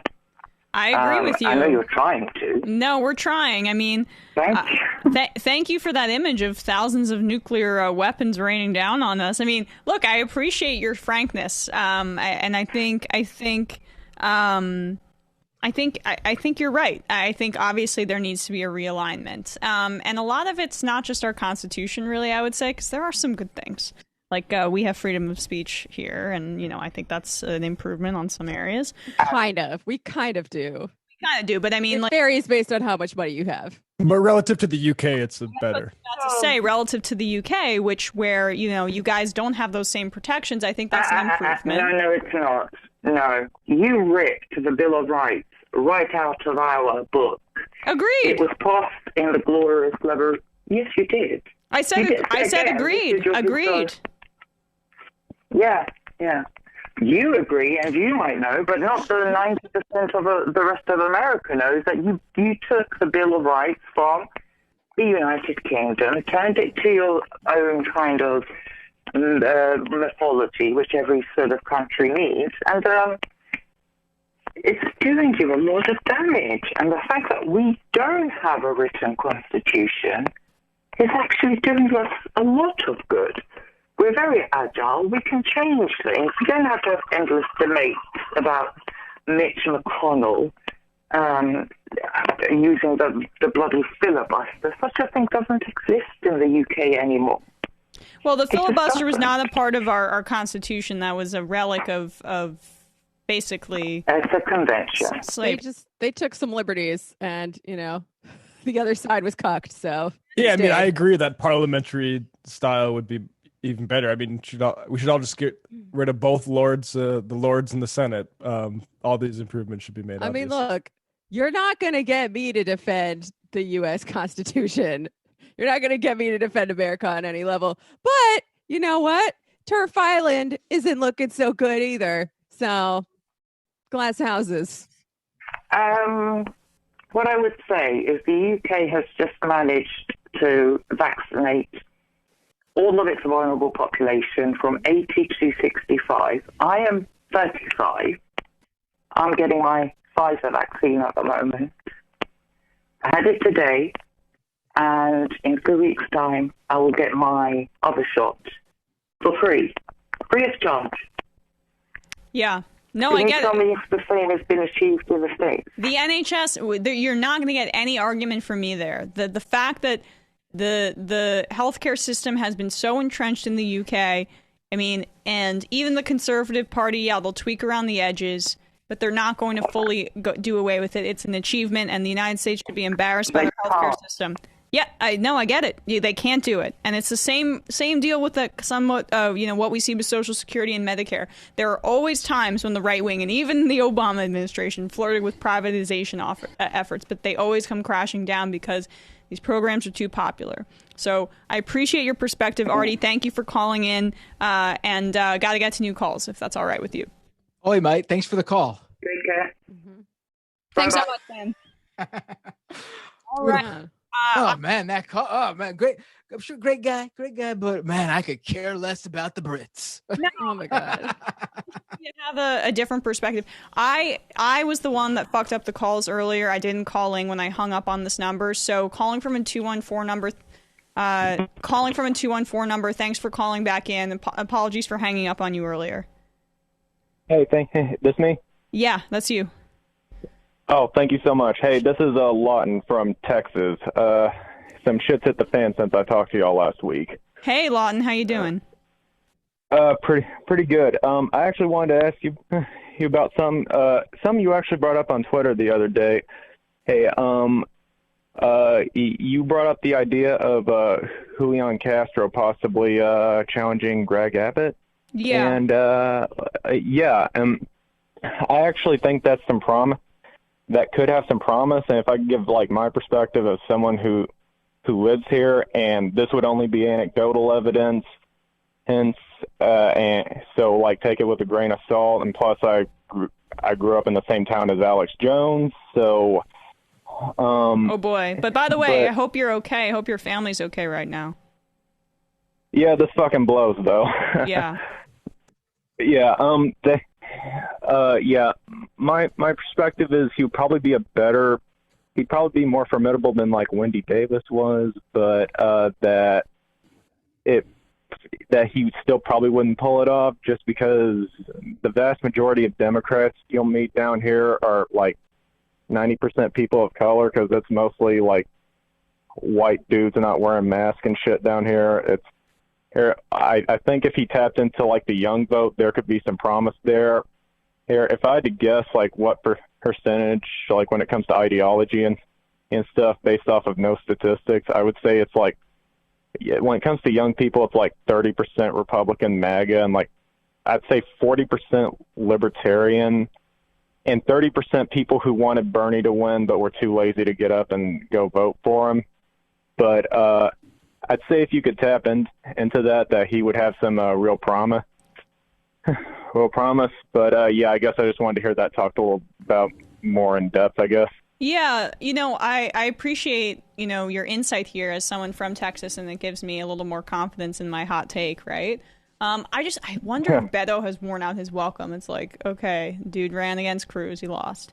Dude ran for president, it was embarrassing. Like, Julian Castro is actually not that bad when it comes in terms of Democratic politicians. And what was frustrating for me in terms of the order of the presidential primaries was Iowa, New Hampshire, having those states so privileged, even Nevada and South Carolina, Nevada to a lesser extent, but really, immigration issues were not talked about at all. And that was something that he highlighted to the best of his ability as a presidential candidate. And I agree. Didn't this primary show that honestly none of that shit matters? The order of the states and who gets to go first, it really does not matter. Yeah, agreed with you. I totally agree with you, Matt. It's just, but it does matter in terms of what issues are discussed, right? And so, like, issues. I mean, Biden had dreamers showing up at his events. And these things went viral. The mainstream media covered it with people literally saying, you're gonna send my parents or me to a country I never even grew up in, and he basically told them, go vote for Trump if you don't like it, or something. He literally told them not to vote for him. As rude, and you think that would be, we had a Howard Dean campaign meltdown due to a weird scream. Here you have a guy who literally said to undocumented immigrants, tough luck, don't vote for me if my immigration policies bother you, and didn't affect them one bit. So, does that in the primary, does that matter even? I don't know. My point, though, Matt, is not, it's that those issues that are talked about in the media based on Iowa and New Hampshire being first, it's not talked about enough. Some of the issues that are platforming, and it hurts candidates who are running on some more progressive platform in that area, like Julian Castro. That's just my whole point. Right. But sorry, Lawton, I didn't mean to cut you off. No, you're good. But yeah, no, that's look, if you agree that he would be a good candidate against Abbott, who I'd imagine in 2 years might be in a vulnerable position based on what we're seeing right now, hey, that just means I'm a genius, I guess. Yeah, and there's of course like a really large Hispanic population down here. Most of the ones that like I meet, and I did go to like schools with that were large percentage Hispanic. Vast majority of them are apolitical or could swing either way, honestly. But I feel like if Julian Castro, he could have that reach if that reach really materializes, then I think that could be a winning strategy there. Appreciate the call, Lawton, and stay safe, all right? All right, and one more thing. I know you haven't heard this before. This would be the very first time, but you're fucking killing it. Thank you so much. Appreciate it. Thank you. All right, you guys want to what about the 20 minutes I've been on since Sam hasn't been here? How have I been doing? Yourself. Let's take whoops. I muted myself. That's fine. I was saying something sassy. Oh, there. Well, I love sassy shit. So, calling from an 860 number, 860. Hello. Who's this? Where are you calling from? Hello. Yeah, this is Ian from Killingly, Connecticut. Hi, Long-time Ian. deadbeat listener. Mostly broke, but now. But hey, how are you guys doing? Good. How are you, Ian? Good. So I really enjoyed interview today, and Kate was kind of killing me softly with her analysis. It was we're in Killingly. I don't know if you guys have heard about this. They're about to build I think the biggest new power plant in New England here, and we already have one power plant in our town, and we've been dealing with almost exactly what she's been talking about, and this one will put out 2 million tons of carbon a year. It's a frack gas power plant, and we have a governor who says, I want to be a leader in climate change action, and we have a Department of Environmental Protection, and they say, natural gas is not a bridge fuel, it's a fossil fuel. But what we're up against are these kind of zombie structures, like the ISO and the Siting Council, and these groups that just make it incredibly, you go before them, like we had a meeting locally. We went before them. Almost everybody locally came out, spoke out against this power plant, and didn't make a difference. The Siting, they listen. This doesn't make a difference. And then, you get a lot of virtue signaling from the powers that be, but everybody passes it along from, well, I don't really want it, but, the governor's, it's in the governor's hands. No, it's in this other group's hands. No, it's in this other group's hands. But largely, what I see the dynamic is they've built a lot of pipeline infrastructure. Now most of the greenhouse gases these days are a lot of them are coming from natural gas. So that's like the big, when you talk about climate change, that's really more and more what we're talking about. And so, but they've built a lot of this infrastructure, so there's a lot of pressure to keep building power plants, to not push too hard on renewables, because people are going to lose money. So that's what it all that's what it all boils down to. But I don't know if you guys have heard about this, but we're in we have an event on the 27th of February in Hartford. But it's the biggest plant in New England, and it's kind of not really. We've been fighting it for like 4 years, but. So where can people learn more about it? Well, first of all, I can send you guys a link if that would help. Or just maybe say the link. Say how people can find it, because Sure. Okay. Go to the search term. Well, we have a Zoom event on the 27th. But really, what people should do? Can I just say this? Sure. If you call the Governor Lamont, can I give his number? It's 1-800-406-1527, and you can call DEEP, which is the Department of Environmental Protection, 1-860-424-3571. So it's because we really need to pressure them, because they want a virtue signal on climate change without doing anything. That's the whole goal here. Like they don't want to buck the system, but they want to have somehow get the credit for being green while continuing to build like power plants. So, right. Yeah, I have a book recommendation on that. Thanks for the call. Meredith now, but Matt will show you. Thank you. Yeah, no problem. Meredith Angwin, Shorting the Grid. There's a Jacobin article, I forget who, by Stafford. I forget what his first name is, that kind of is based on this book. But I was reading through it last night. I'll just read the blurb here. Shorting the Grid, the hidden fragility of our electric grid is an expose of the insider-ruled practices of the quote-unquote deregulated areas of the United States electrical grid. The grid in these areas is managed by a regional transmission organization, which Kate mentioned. Within these organizations, no group is responsible or accountable for grid reliability. So basically what happened with that deregulation during the Clinton administration is we went from having a situation where these massive, giant utilities were responsible for everything, and it's just their responsibility. Kind of, it's like a New Deal holdover, like Ma Bell is the comparison.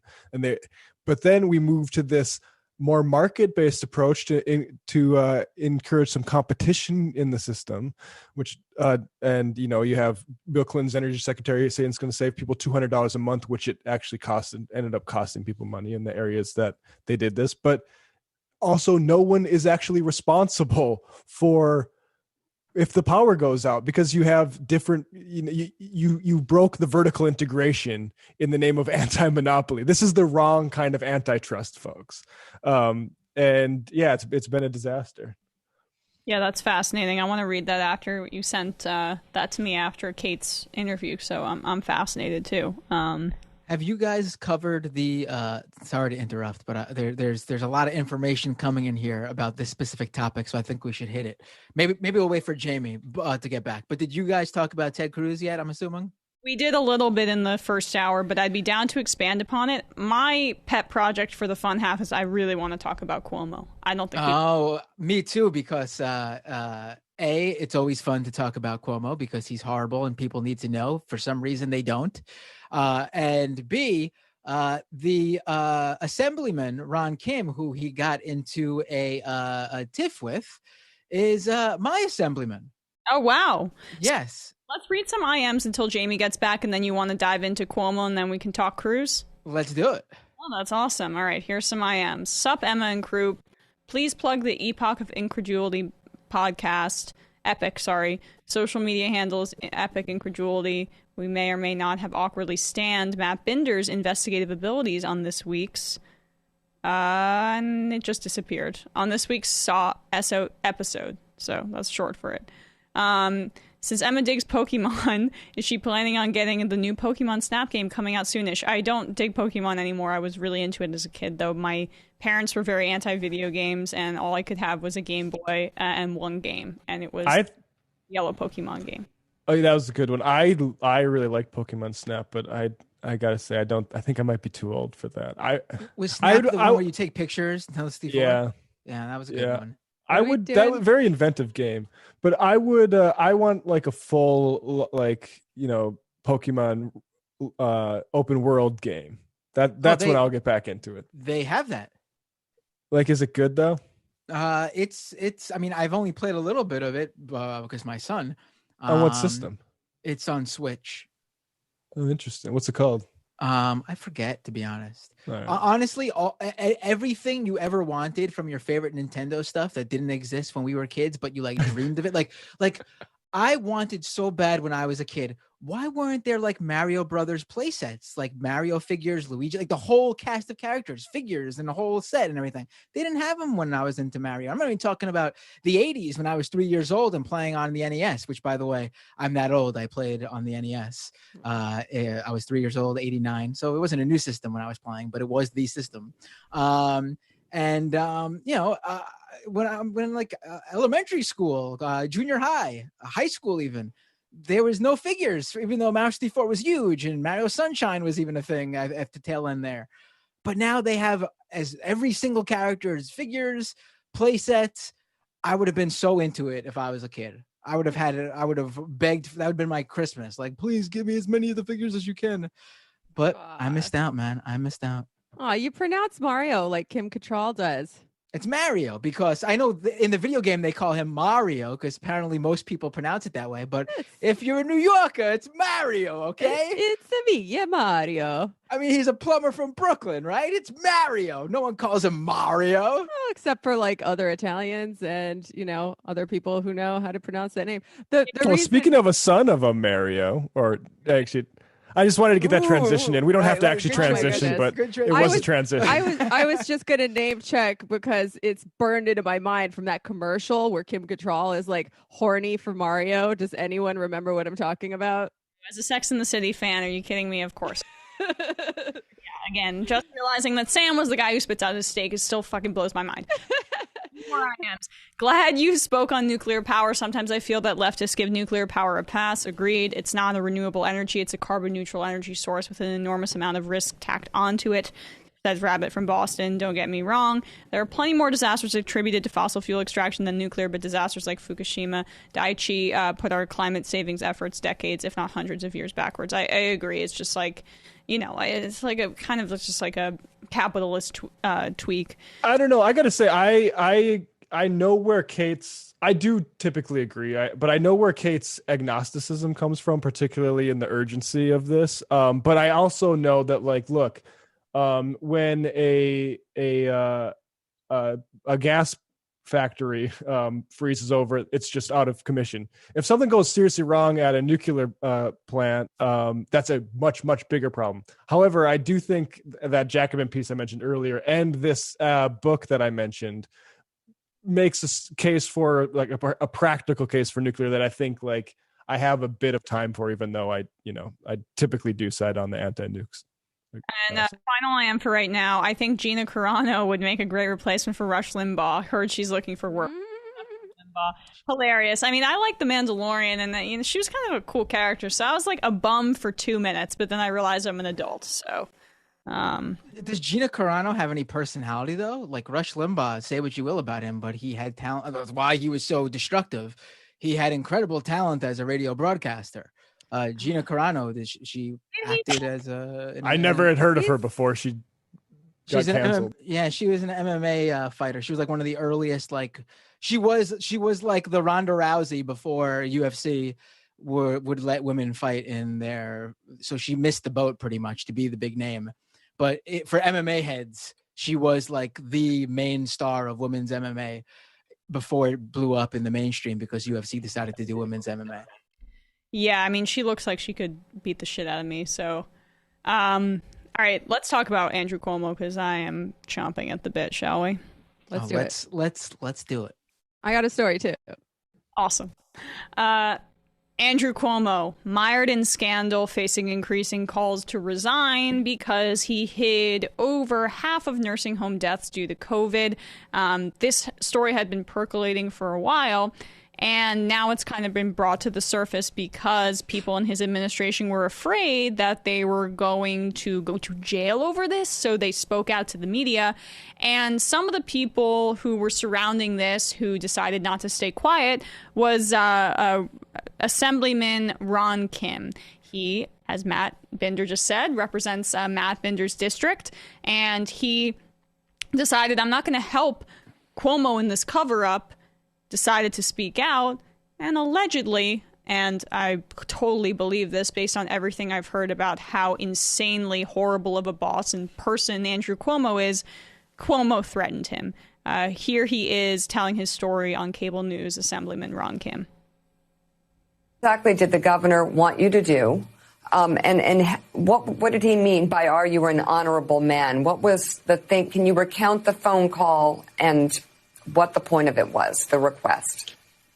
Yeah, thank you. And thank you for having me on the show. And I think what's happening here is when we get closer to the truth behind the growing nursing home scandal in New York, Governor Cuomo tries to implicate you in the cover-up or threatens your livelihood if you don't lie for him. And that's what happened to me in the last 1 week. I was one of 6 lawmakers in that private meeting for 2 hours with Secretary DeRosa when she accidentally told us the truth, that there was a cover-up and fear that the information would be weaponized against Governor Cuomo. That moment, I had to tell the truth, and I had to let the public know what happened. And Governor Cuomo called me the next day at 8 p.m.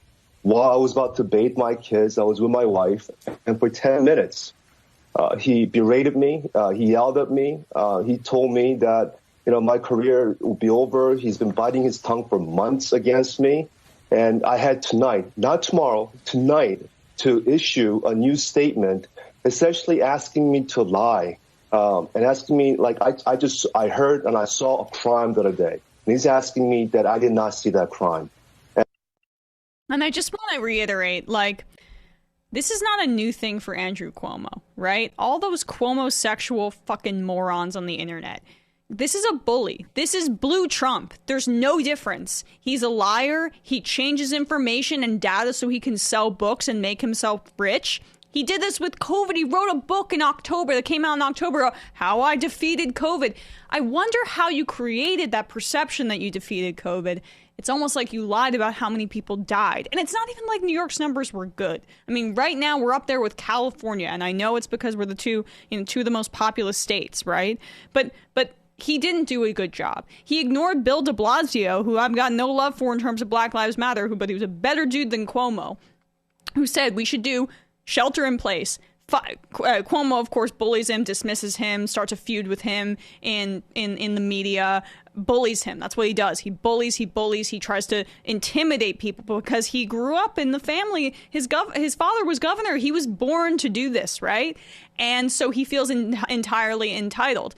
De Blasio wanted to do a shelter in place, and 5 days later, Cuomo did it, but not before trying to do a scorched earth campaign against de Blasio and then writing his own book about how he was the savior of COVID. I mean, this guy is like a narcissist, and treating him as anything other than that is not right. This guy's Trump, except in the Democratic Party.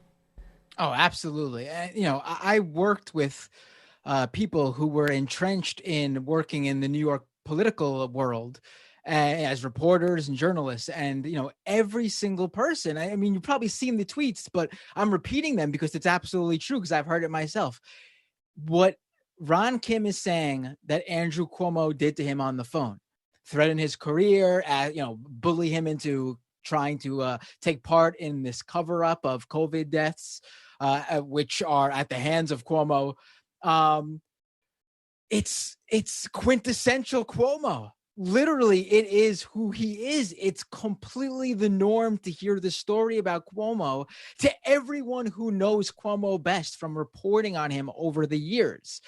I mean, this is a guy who has gotten away with so much over the years that he feels empowered to continue doing these things.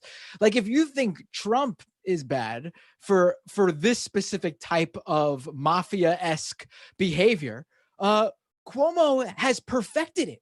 Like, Trump does it because he's terrible at it, but Cuomo has perfected it. And if you're a fan of his, by cheering him on, you're supporting this type of behavior, because this is who he is at the core of it. Like, there's going to be doubters about what Ron Kim said. And I hope this is a wake-up call to anyone working in, if you're an assemblyman, a state senator, any sort of state, or, I mean, honestly, I feel like everyone should be doing this to be safe in the world we live in now. If you're doing any sort of forward-facing job where you're going to need to provide some statement for whatever it is you do to the public, record your calls. In New York, if you are recording a call you are a part of, it is completely within your right to do it. Not in New York, not in California. In California, you need both people on the line to give. Almost got sued by Taylor Swift for that reason. This is how I know specifically. Yes. But in New York, if you were taking part in the call, you were considered one of the parties to the call, and New York only needs one party in the call to say, hey, you can record this call, and there you go. Ron Kim would have been that party. So record your calls from now on. That way the doubters and the haters will know that you're telling the truth. I believe Ron Kim because I know that's the type of person Cuomo is, and you should all know that too. Mm-hmm. I just want to say to all the young people out there, or maybe youngish, millennials, Zoomers, talk to your parents about Andrew Cuomo. It might not be too late. My mom told me that she was watching his debriefings because she found them competent and informative. And then I told her some things. I told her the facts. I talked to my mom about Andrew Cuomo, and now she too knows and understands that he is a corrupt piece of shit. So don't delay. It might not be too late. It's hilarious. And also, just that was at the time during COVID when we were all so unsure about what was happening. He was at least providing some semblance of like guidance. And then the media wanted to spin that into, this is Cuomo, this is Trump. We hate Trump. And so this is the guy that's doing good. But the reality was that was the only was like New York was the hardest hit at the time, so he had the biggest spotlight, and he relished in it. He brought his daughters on. It was bizarre. It was bizarre. And the fact that he capitalized on this so quickly, and that's what's really so sick about this and so Trumpian too, is because he hid those COVID deaths and is now, threatening other lawmakers, which, by the way, guys, he's done this before, and he's covered up his own corruption. His top aides have been convicted of corruption and pay-to-play schemes, and he still gets reelected based on name recognition because his father was in some ways beloved by some of the people, older people that live in New York. He still gets a free pass in this area. I mean, it's the fact that he lied about these nursing home deaths and his participation in basically, shuttling people into nursing homes and increasing the number of deaths, which is, there's still some reporting on that as well. It was all for his book.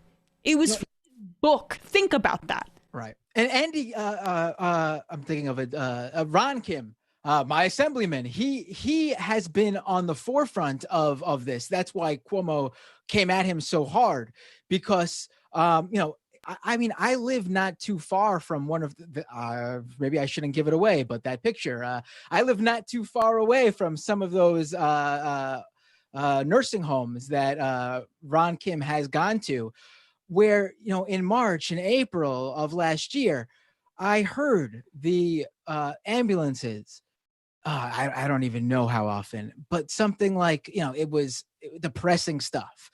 And something constant. Like, it was constant, and something like 80 people in those 2 months in just one nursing home in Flushing, Queens, died from COVID because of what went on. 80 people in one nursing home.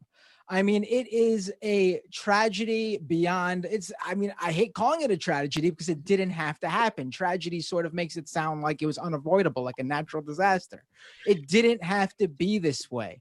Cuomo made a mistake here. We could argue about what he knew, and it was early days of the pandemic, fine, but he's now trying to cover it up for his own political benefit. And that needs to be unveiled because it's wrong. And you brought up his book. I swear to you, the way he acts differently pre-book and post-book when it comes to the coronavirus and the rules in place, it is totally him trying to save face for writing that book too early. COVID. Why are we doing indoor dining? In right. He can't go backwards now. He can't, anything that's in that book now, he can't go backwards because then it's going to admit in some fashion that, wow, I messed up along the way somewhere, and now we've reverted to numbers that were from earlier in the pandemic. He can't, it's totally to save face. I think it was you, Jamie, that pointed it out so succinctly. How interesting that COVID knew Valentine's Day was right around the corner and needed to allow the restaurants to open back up on that exact day. Yeah, when the scientists were all finished doing their calculations of the first safe day to reopen for indoor dining, they're like, oh, well, would you look at that? It's Valentine's Day. Let's play that Ron Kim clip just because he shows off his seriousness in terms of how he took COVID and in contrast to Cuomo. Yeah, this was in April of last year. Hey everyone, this is Assemblyman Ron Kim. I'm here at the Sapphire Nursing Home because one of my constituents and her daughter has reached out to me because she's been stuck in this nursing home without any ability to communicate with her. She's actually, the daughter's here standing with me, next to me, and she still can't get in and figure out what's going on with her mother. After we've discovered that there's between 30 to 60 people who might have passed away due to the coronavirus at this nursing home, we still don't have any answers from the state or the nursing director. So we're trying to get to the bottom. There are many families like my constituents here who deserve answers. They deserve to know that their families are being kept safe and they're practicing social distance, they're being tested. These are lives that every second count for these people inside of this nursing home. So we're here demanding answers, and we're not going to stop. And so Cuomo characterized this as an obsession with him, basically, when Ron Kim was just looking out for his constituents at the early outset of the pandemic and was just purely looking for answers, but that's not allowed. And if the Democratic Party doesn't purge this dude, it's going to be a huge issue. It already was a huge issue. The New York Post in the summer posting article after article about the nursing home deaths. This is going to be talked about in 2022. This is going to be talked about in 2024. Every time we talk about Donald Trump's mishandling of the pandemic, this is going to be brought up. So from a purely electoral perspective, look, the New York State legislature is looking into stripping Cuomo of his emergency powers right now. I think it needs to go beyond that. I think he needs to resign. I think his political career needs to be done. But the force of that ego, he's not going to go willingly. He needs to be forced out. I would be shocked. Go ahead, Jimmy. Go ahead. I was just going to say, I'm not going to hold my breath, given what we know about the Democratic Party. I mean, we had Hillary Clinton endorse him over Cynthia Nixon a few years back, despite pretending to be someone who cares about progressive politics and women in office, which we both know is garbage. She only cares about herself. I mean, he's shown that he can win. Like, even though he wins because we have low turnout and people just, they're done. They're done with this shit. Like, why would they expel somebody who can win? Why would they expel someone who's part of the machine and part of the establishment? Oh, he's not just part of the machine. He runs New York. Like, New York has such an entrenched politics system here. I mean, the Queens County Democrats got together and basically this past week and voted on a slate of candidates to endorse. That means they did not give the opportunity to its members to vote on particular candidates. They set up an entire group of candidates, and you could only vote for that slate. So basically, they gave no choice, and they left the press out because it was in a Zoom room, and they said they couldn't let anyone but members into the Zoom room. So it was all done under cover. You know, this city is in the state, but even more so, the New York City is entrenched, and Andrew Cuomo is at the very top of that. And I mean, full disclosure, I should say, Cynthia Nixon, I worked on her campaign against Cuomo, and there was a situation that happened during that campaign that was so disgusting that Cuomo was undoubtedly a part of, because it was some of his closest allies who funded the distribution of flyers that painted Cynthia Nixon as an anti-Semite, even though she herself has 2 young Jewish children. She's raising 2 young. It was the grossest thing ever. It was a quintessential Cuomo play. This is the guy who I don't think it's ever been 100% confirmed, but everyone who's in the know has pretty much all but said, yeah, he was the one behind it. His father's campaign against Mayor Ed Koch back in the day, where apparently the younger Cuomo, Andrew Cuomo, set up this slogan for his father: vote for Cuomo, not the homo.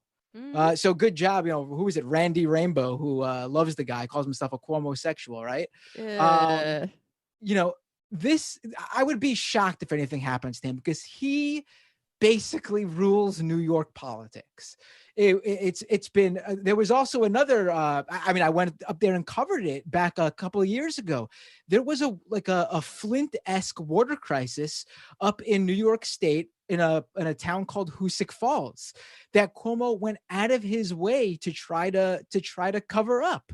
This is a long-standing habit of his to do these cover-ups, to engage in mafioso-esque backlash against anyone who talks out against him, ruin people's careers if he wants to, just like that, as if he's here you go for I know people love doing the Sam Seder Thanos thing, but yeah, that's what Cuomo could do. Put on the glove and like this in New York, make you disappear.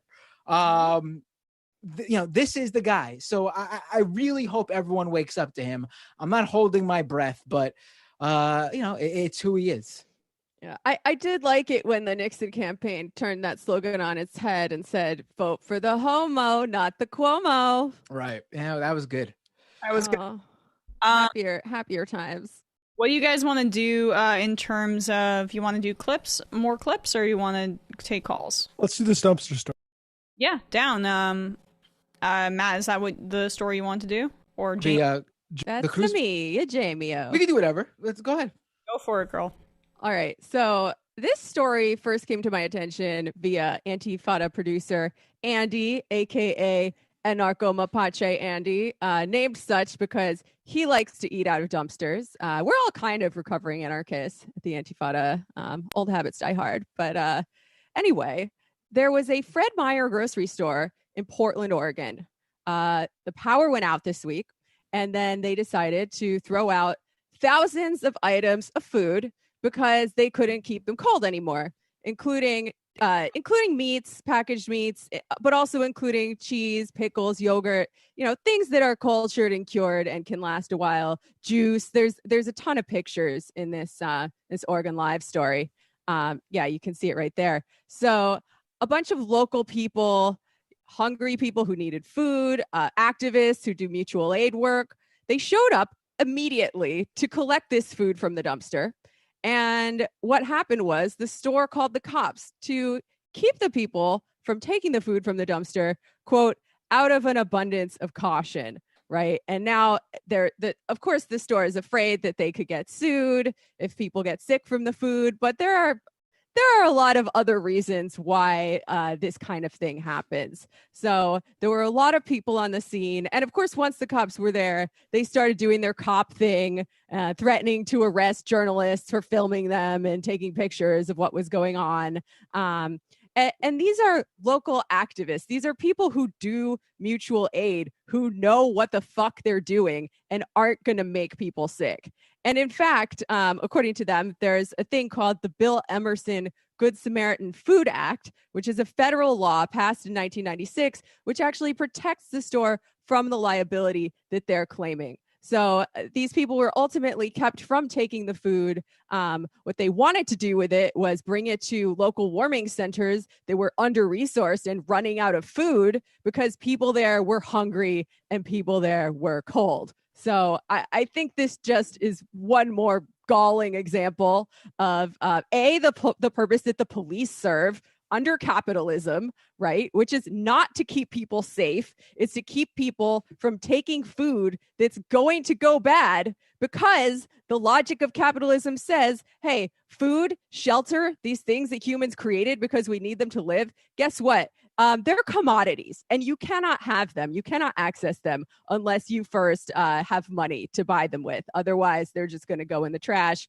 while people go hungry. And I feel like anytime we see an example like this or an example with shelter as well, right? One of the most basic things that people created because we needed to live.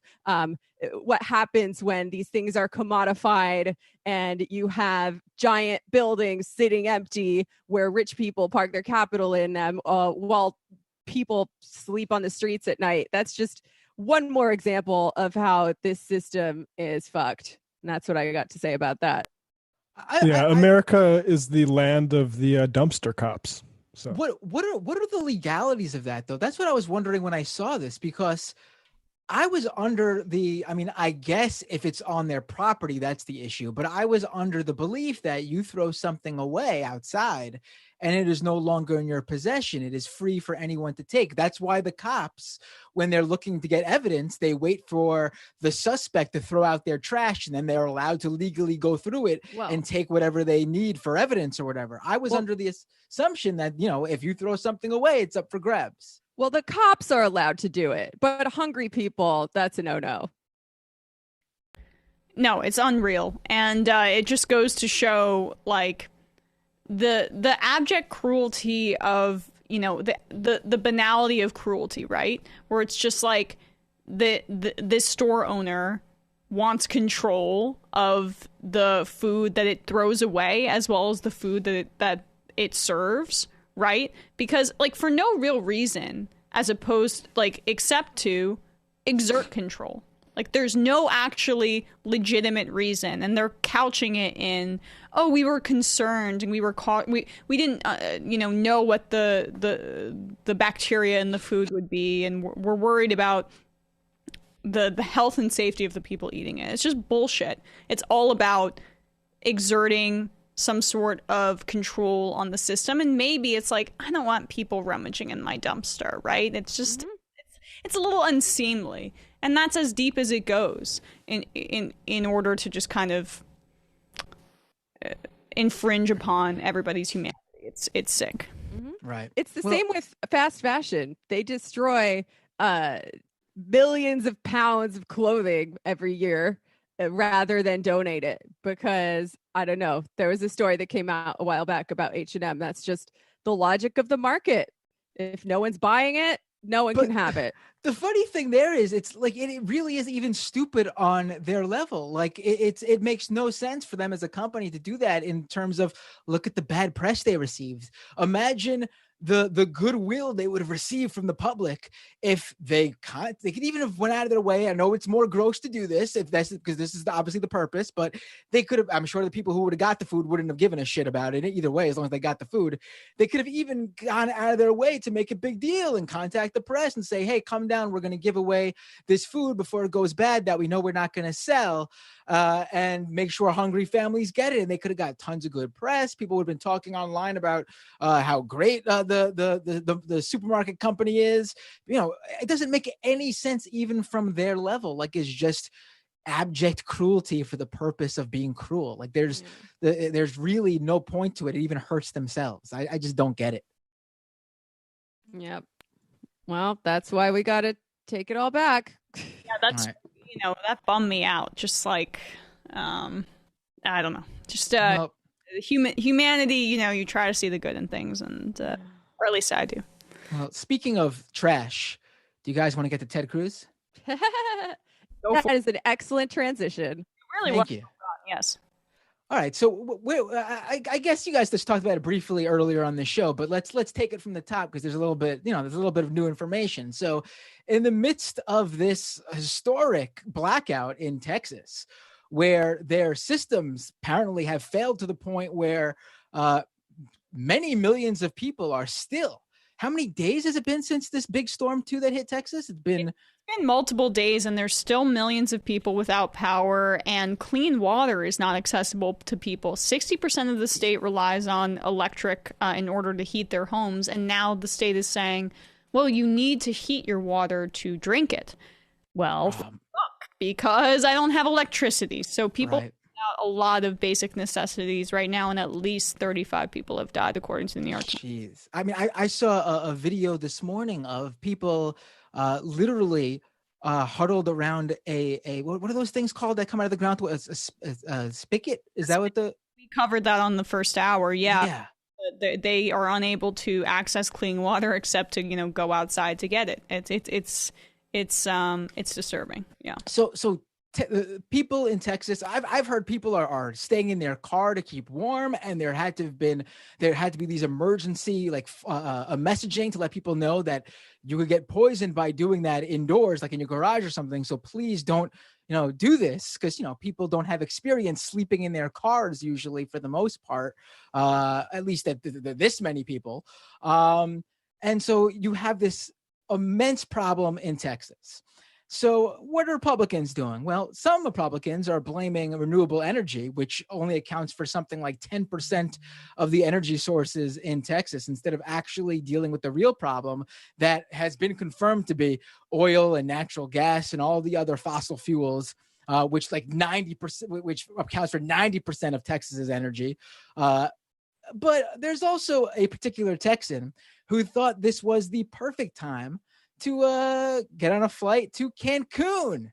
And that's none other than Senator Ted Cruz, running from his home state, the people who elected him to basically represent them. And he's running away to catch some sun, and I'm assuming watch some TV, catch up on everything necessary that requires electricity while he's in Cancun.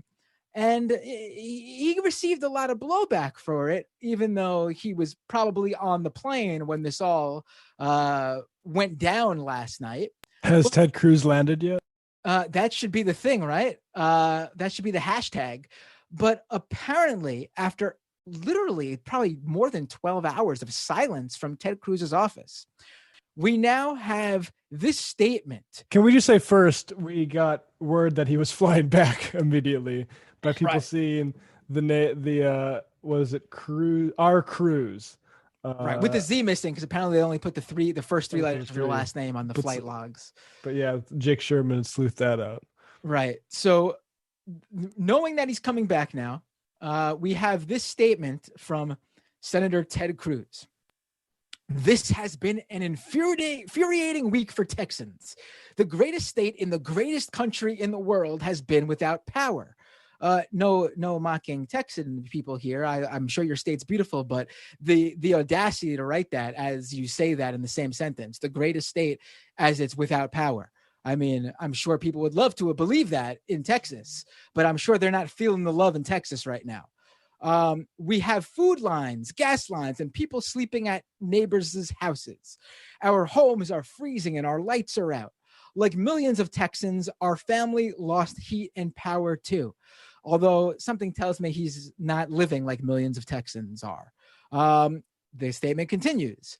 With school canceled for the week, our girls asked to take a trip with friends. Oh boy. Wanting to be a good dad. Oh, here he goes. This is what he's going with. Sure. The dad card. I flew down with them last night and am flying back this afternoon. My staff and I are in constant communication with state and local leaders to get to the bottom of what happened in Texas. We want our power back, our water on, and our homes warm. My team and I will continue using all of our resources to keep Texans informed and safe. I just want to get back to the thing where he's saying our girls asked to take a trip with friends. Yes. Just the idea that that's something normal. The idea that I have two kids. I have a son who's been home during this pandemic. Luckily, he is in a school where he was able to go physically because they were able to come to put safety measures in place that were agreeable by everyone, including the teachers. And other than a few scares here and there, so far so good. But he has spent all of last year home and a number of weeks this year home already. And I'm sure he is missing. I could assure you, actually, he's missing his friends, and he is really, he's almost 6 years old. He's going crazy. I'm feeling it too. We don't get to just go on a trip with friends because our kids asked. I wish I could afford to send my kids on a trip. I also wish if I did have the luxury to be able to afford to send one of my kids on even a local trip somewhere with a group of friends, like to a state next door or something, I would have the funds to just pay for myself to take that trip, a round trip immediately there and back, just so I can accompany them there. It's not true. That's the point. Okay. Yeah. That wasn't the plan. His daughters are 12 and 10 years old. You really think, and I get it, okay? So like there is an implicit privilegedness in the excuse, but that's not even what happened, Matt. Oh, of course. I mean, if that was the case, he wouldn't be on that list of people requesting to fill in for flights that he would have bought the round trip ticket to begin with. Yeah, he needs. You know what? Exactly right. It's so weird. Maybe he just has a really bad travel planner. I'm pretty sure old assholes use travel planners still. Why didn't your travel planner book you a flight back immediately? Why do you have to be on standby? It's so dumb. And could your wife not handle it? Could your wife not handle taking the kids down? I'm sure it's kind of maybe a Mike Pence situation where the Bible says wives are not allowed to go on planes without their husbands. That's kind of the deal because there are unmarried men and unshaven men. Oh wait, actually Cruz has a beard now. Maybe that's Maybe Trump told him his wife couldn't handle it. Maybe. Oh my God. No, he wanted to drink pina coladas on the beach. That's what he would be doing right now if he hadn't gotten caught. And probably, not leaving the resort. Although, right now, I will say, if you are an asshole, a big enough asshole to go to another country during a pandemic, you should not leave your shitty resort for Americans. Also, I bet you there's some other politicians that are actually on vacations and just didn't get caught. Yeah, it's not about really, in my view, the vacation, to be honest. It's more just about like the timing of, the biggest crisis Texas has seen in 10 years and then taking the vacation and then lying about it. I mean, the idea that multiple days into this crisis that they're experiencing, as one of the 2 representatives that massive state has in the Senate, he still decided to go around and do this and thought he wouldn't get caught, right? Thought he would still be able to use his image as faux populist Ted Cruz, representative of Texas, duck hunting, rubbing mud on his face, whatever. It's just like insane to me. Well, what would he be doing if he were back in Texas? He'd be circulating things about personal responsibility and how it's everybody's individual problem to pull themselves out of this by their bootstraps, like that. That really just ghoulish quote that was going around from a Republican. Do you guys know what I'm talking about? I gotta find it. Yeah, the mayor. I'll look for that later, but first let's, Jamie, if you want to just give props to your boy here. Look at that. That better. Is doing it once again. Apparently, the Houston Police Department has confirmed that Ted Cruz's staff contacted them on Wednesday afternoon in order to assist Cruz in his arrival and movements through Houston's International Airport. Wait, when did they? They confirmed this just an hour or 2 ago. That on Wednesday afternoon, his staff contacted them asking for assistance in his arrival and movements through Houston's International Airport. So on the date, which date that they asked for their assistance? Yesterday afternoon. Oh, going to Cancun, not coming. Yes. No. Yes. Going to Cancun. Yes. The idea, and you brought up what Beto is doing, and I'm not the biggest fan of Beto, but good for him. He clearly his heart's there, and he clearly cares about the people of Texas. That's for sure. At least more than Cruz does, at the very least. But the weird thing is, and I posted this in the IM. I'm not sure if you have it, Matt. You can just play it. But I'm going to bring it up now. The weirdest thing is that Republicans are running out to defend Ted Cruz on this. This is bad optics at the very least. But for even the smartest guy in the room, when it comes to the conservative pundits, even he feels compelled to defend Ted Cruz's honor. Here's Ben Shapiro from earlier today. And meanwhile, the media are going nuts today because Ted Cruz apparently is in Cancun. Now, I will admit, Matt, can you pause it for a second? Of course it's bad optics. Whenever there's a crisis. You probably have the 2-time speed thing on right now. Can you shut that off? No, that's just bad. Oh, right. Okay, my bad. Go ahead. Is in Cancun. Now, I will admit that this is bad optics. Of course it's bad optics. Whenever there's a crisis, if you are seen to be having any sort of good time because our politics are incredibly stupid, this means that you're responsible for the crisis. Everything in politics is performative right now. Members of Congress don't do anything for a living. All they do is gather once every so often to spend too much of your money. Pause it. And so... again, I just need to point out the straw mans as they happen. No one is saying Ted Cruz is responsible for the crisis. Nobody. It's just like that's how their argument relies on just complete dog shit, right? Like that's the only way that they can make the specific point. But continue. Everything becomes performative, right? The reason that AOC is a star is because she goes to immigration facilities and takes photo shoots outside immigration facilities being emotional in response to what is going on apparently inside the immigration facilities. The more performative you are in politics, the better you do these days. That is just the reality of the situation. So I get that it's bad optics for Ted Cruz to take his family on vacation to Cancun right now. It even sounds bad. But let's be real about this for just 1 second. This is one of the stupidest aspects of our politics. What exactly? It's not a real-time crisis that Ted Cruz, the senator from Texas, can do anything about. Because the senator from Texas... Not true. Is in fact in the United States Senate. He's a federal officer, right? He's a federal elected official. This is up to the mayor of Houston and the governor of Texas and all the people who are state level officials. And also, I just wonder, what is Ted Cruz like? Did they expect Ted to go there with a blowtorch and start defrosting all of the pipelines? He can do what Beto O'Rourke does, and he can tweet out a bunch of links to people who are helping out. I'm sure Ted's already done that. No, actually, he didn't even do that. He didn't even do that.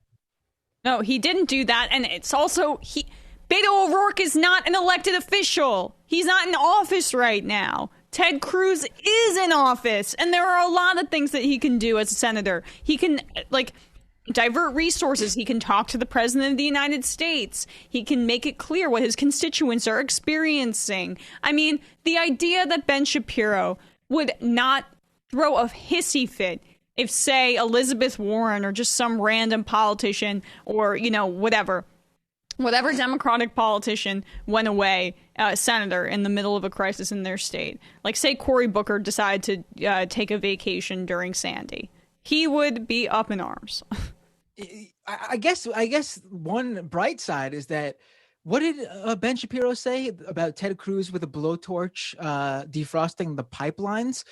I mean, he might be the first conservative to admit it's the pipelines and not like wind turbines. So maybe we should look on the bright side there. I noted that as well. I'm like, wow, at least we're acknowledging basic reality here, Ben. I mean, it's basic reality, Ben. Like, he's also the guy who was like, maybe Trump should not just say just immediately after it looks like Biden's going to win that the election was stolen. Like, you mentioned him being like the smarter version of it. And it is funny because he will just, he obviously lands in the same awful place, but you can tell that his journey there is a bit more like conflicted mentally. Yeah. It's just hard for me to pay attention to anything he's saying when it looks like he's got two stuck on eyebrows, like the big pack of fake mustaches that I have. Yeah, like, you mean Groucho glasses? That kind of... Yeah. Groucho glasses without the glasses and the mustache. I don't know if he can grow a mustache. By the way, do you think he's regretting living in Texas now? Maybe him, Joe Rogan want to haul their asses back to California. To be fair, it's bad everywhere. I mean, we just went over how bad it is in New York and how much our...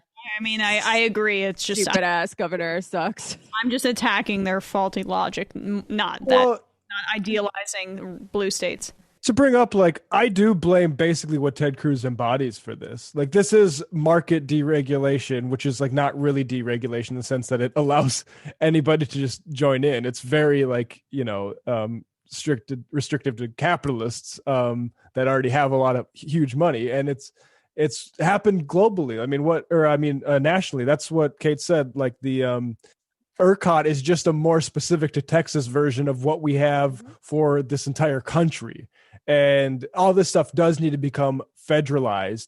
We need to roll back this deregulation bullshit that like assumed competition would be good for anything, because I mean, that's the problem we have with natural gas is it is out competing like even like other forms of energy because of the system that was set up. And like solar, that's a bigger topic, but and here's something people don't always get about neoliberalism, right? It's not just laissez-faire. The state takes their hands off and lets nature take its course. Like, the elected officials took action in order to deregulate and to privatize things, and they take action to eliminate competition for these private companies all the time. So it's just one more example of how neoliberalism involves quite a bit of state involvement, actually. It's just in a bad way. You guys want to take some calls and then read some IMs and wrap up here? Yeah, let's do it. Sounds good. All right. Calling from a 434 number. 443. Hey there, is this me? Yes, this is you. Hi. Well, I guess as all first-time caller inners have to say, I never thought I'd get through. What's your name, by the way? Where are you calling from? My name is Trey, and I'm calling from Pittsburgh. So one quick thing, I couldn't listen in to the first half of the show, so I don't know if you brought this back up from yesterday. But I do want to hit again on that point about John Fetterman. Braddock is about, a quarter mile, half mile away from where I'm at, and a lot of people around here are not as keen on him as, generally liberals nationwide are right now. So I think people need to go watch that video, because even though he has gone out and made some sorts of apologies, he never has addressed it, like, why did you have a loaded shotgun in your truck running around as the mayor, Yeah, I got that.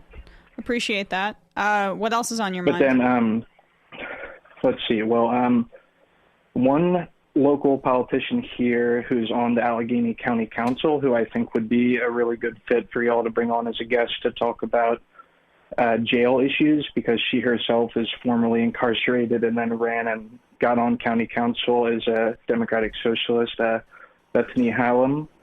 I think you guys should check her out and maybe bring her on to talk about jailing issues, because here at the Allegheny County Jail there have been just some crazy issues, including underfeeding, giving incarcerated people the wrong medicine or not giving them their prescribed medicine at all, just really, really basic stuff that is not being attended to. That's so I'm sorry, can you say her name again? Yes, it's Bethany Hallam. She's a Allegheny County Council person. Appreciate it, Trey. Thank you so much for your call. We'll look into it. No problem. Have a good one. You too. All right. Calling from a 570 number. Who is this? Where are you calling from?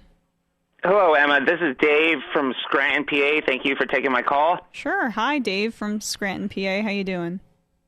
Good, thank you. Let's have a moment of silence and thank God Rush is dead. Okay, but I know some of the MR crew doesn't like Destiny, which is fine, but he does bring up some good points against right wingers, and not because it's so smart, because it's because sometimes I just lack the imagination that certain topics and issues are even in question. And believe me, I know the right wing trash and nonsense that's out there, but there's some things that I just can't fathom. But it's also sad. It is sad that we as a nation are having the same arguments from 10, 20, 40, 50, almost 100 years ago. Hell, Teddy Roosevelt basically proposed FDR's new Bill of Rights, decades earlier, right to a fair living wage, housing, healthcare, education, and leisure. And yes, Democrats might have all three branches of government, but we still have to deal with the blue dog Democrats.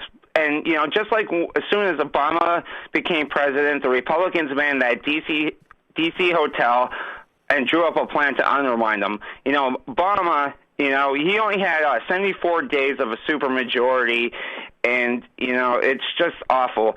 But, after Democrats won, we saw the Koch brothers and corporations fund and start the AstroTurf movement. That was the Tea Party, which people thought was, grassroots.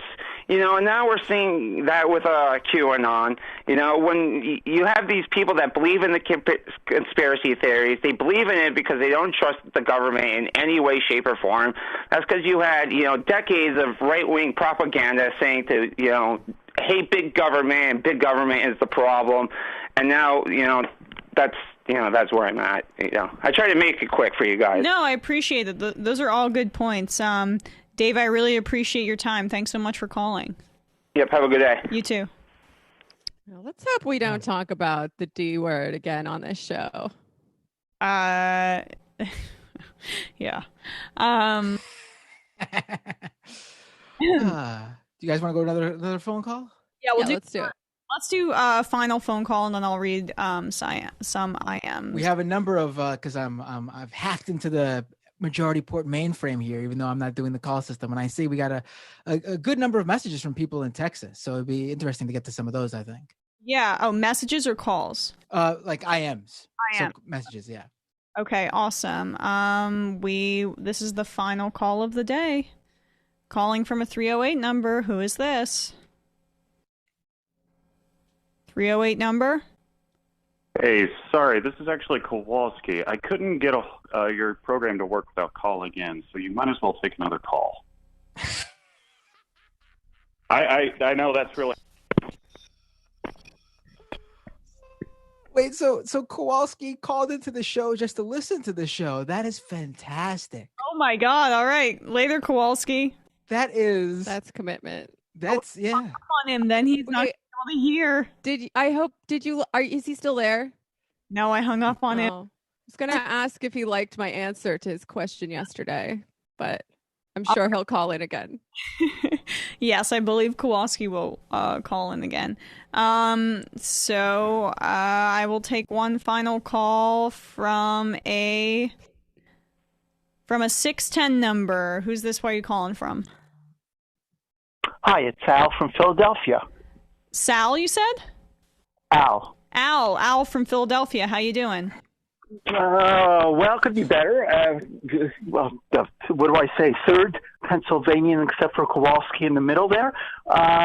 So, first of all, as far as energy, in 2019, on June 21st, PES refinery here in Philadelphia blew up, except for one technician. Probably 1 million people in New Jersey, just east of Philadelphia, would have died or been injured due to that explosion. Okay? That's number one. Number two, you spoke about water last week in New York, and I emailed you all that New York gets its water from Delaware. Brandon brought up the Delaware Valley, I can't remember what it's called, the basin, and since you had Fetterman yesterday or the day before on, the Pennsylvania legislature is suing the Delaware Valley Basin to allow fracking. They're saying that since they are not a government officials or whatever you want to call it, government agency, that they have no right to stop fracking from happening in the Delaware Valley Basin. Yeah, that's insane. I mean, the extremist nature of the GOP legislature, it's just the modern Republican Party, but it's so pronounced in Pennsylvania based on the fact that you guys have a Democratic governor. Right.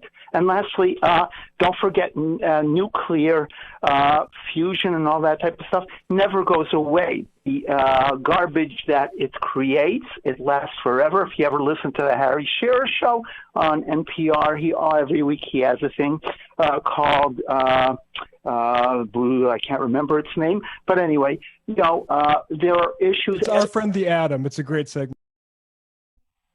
What's that? It's Our Friend the Atom or something like that on Harry Shearer's show. Right.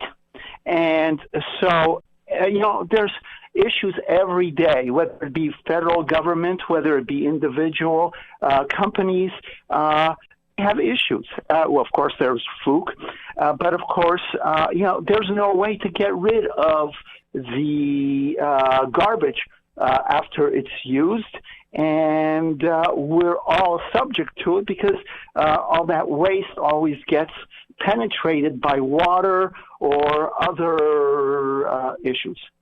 So, thank you so much, Al from Philadelphia. You are our final caller of the day. Appreciate your time. Great job you people are doing. Thank you so much, man. Thanks. You're welcome. Bye.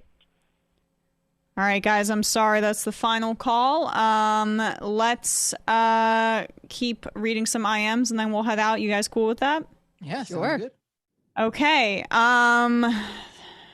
Mailman Paul says, Travis from Pittsburgh says, well, I guess I'll read this. Destiny criticized Jamie for mourning Michael. His name should never be uttered in a positive way on the show ever again. I didn't realize. Yeah, he came after both of us. He came after Matt Binder as well, and it was so fucking petty the way that he did it with me, because I was literally just retweeting some criticism that some of my DSA comrades in Atlanta had made of him with the way that he was trying to do some kind of like vanity canvas in their territory when they were like already doing stuff. It was like the most petty thing. And he decided to bring up Michael into this and cite something that I had said during this interview with my Atlanta DSA comrades who do a show called Not Safe for Wonks, where I just said, I feel I put a lot of pressure on myself to represent the anti-capitalist left on this show, especially now that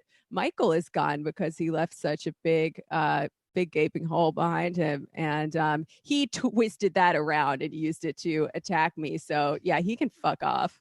I mean, with me, there wasn't even any interaction. I've never interacted with the guy before. He just came across my tweet on the day Michael died, and he decided to make a video about it. He's an attention seeker, and it'd be nice if people don't mention him on our show. Yeah. Toxic person, shitty, liberal, crappy, cop loving. I don't know. Let's move on. Yeah, I'm sorry, guys. I didn't. Yeah, I don't know who that is, and I'm glad I don't. But now, unfortunately, I have that shitty information. Makes me angry. Okay. Apparently, Dinesh D'Souza is also defending Ted Cruz. Says Ab Hishek as well. Why did the nickname Trump give Ted Cruz go out of style so quickly? Bring back lying Ted, said Me and Pillow Guy. Ted Cruz isn't getting blowback from traveling to Cancun. He's bringing blowback. Heyo, says NJ Connor. I wish. Just joking. He's going back at 4:05. Spread the word, says Evan from New Jersey. So apparently Ted Cruz is landing at 4:05. That might be a fun little experiment at the airport. God, I gotta stop doing that. I am a mountaineer. My aunts and cousins outside Dallas hit me up to ask how to stay warm and process snow from drinking water. Effing crazy, says Space Lennon. Yeah, it's absolutely nuts. Trash and dumpsters is the property of the dumpster owner, says H-Dub. The cops can go through it usually because it's a city-owned dumpster. So the dumpster is owned by the state, but the contents are owned by the place. I don't really know. That's pretty nuts. Sorry, God, I can't stop saying da. No, that's what you got to do when you're reading the AMs, because you need that second to browse what the next one you want to read is, and it feels weird to have that dead air. I feel you. Do you think Sam apologizes for saying and like 1,000 times a show? No. No, I don't think he does, and it's a good point. You should change it up. Maybe give us a da da da da da there, and then a da da da da da here, and maybe a do do do do there, and put the little song out of it. Hey, MR, wondering what your advice would be to a Christian family members who are skeptical taking the vaccine due to the use of photal cells and testing. How would you try Jesus came to me in a vision and said that you need to get the vaccine. Frostbitten fascist Crowder says, I don't really know. I've dealt with skeptics in my life, and really I think it just takes a little bit of time in terms of they may not be the first people, they may be towards the last people to get the vaccine, but once everybody around them has it, it might be a little bit easier to convince them. A lot of times... That is very pro-life, to be not taking vaccines. Yeah. Like, I don't know. Like, that's not just... I come from religious people and that are pro-life. I've never heard that before. I don't know. That's tough. I come from religious people. I like that. It seems like the issue there isn't so much the vaccine. It goes much deeper than that. So I don't think convincing them on the vaccine is where you're going to, it's not going to matter because it's not going to happen, unfortunately. Yes. And the final I am of the day.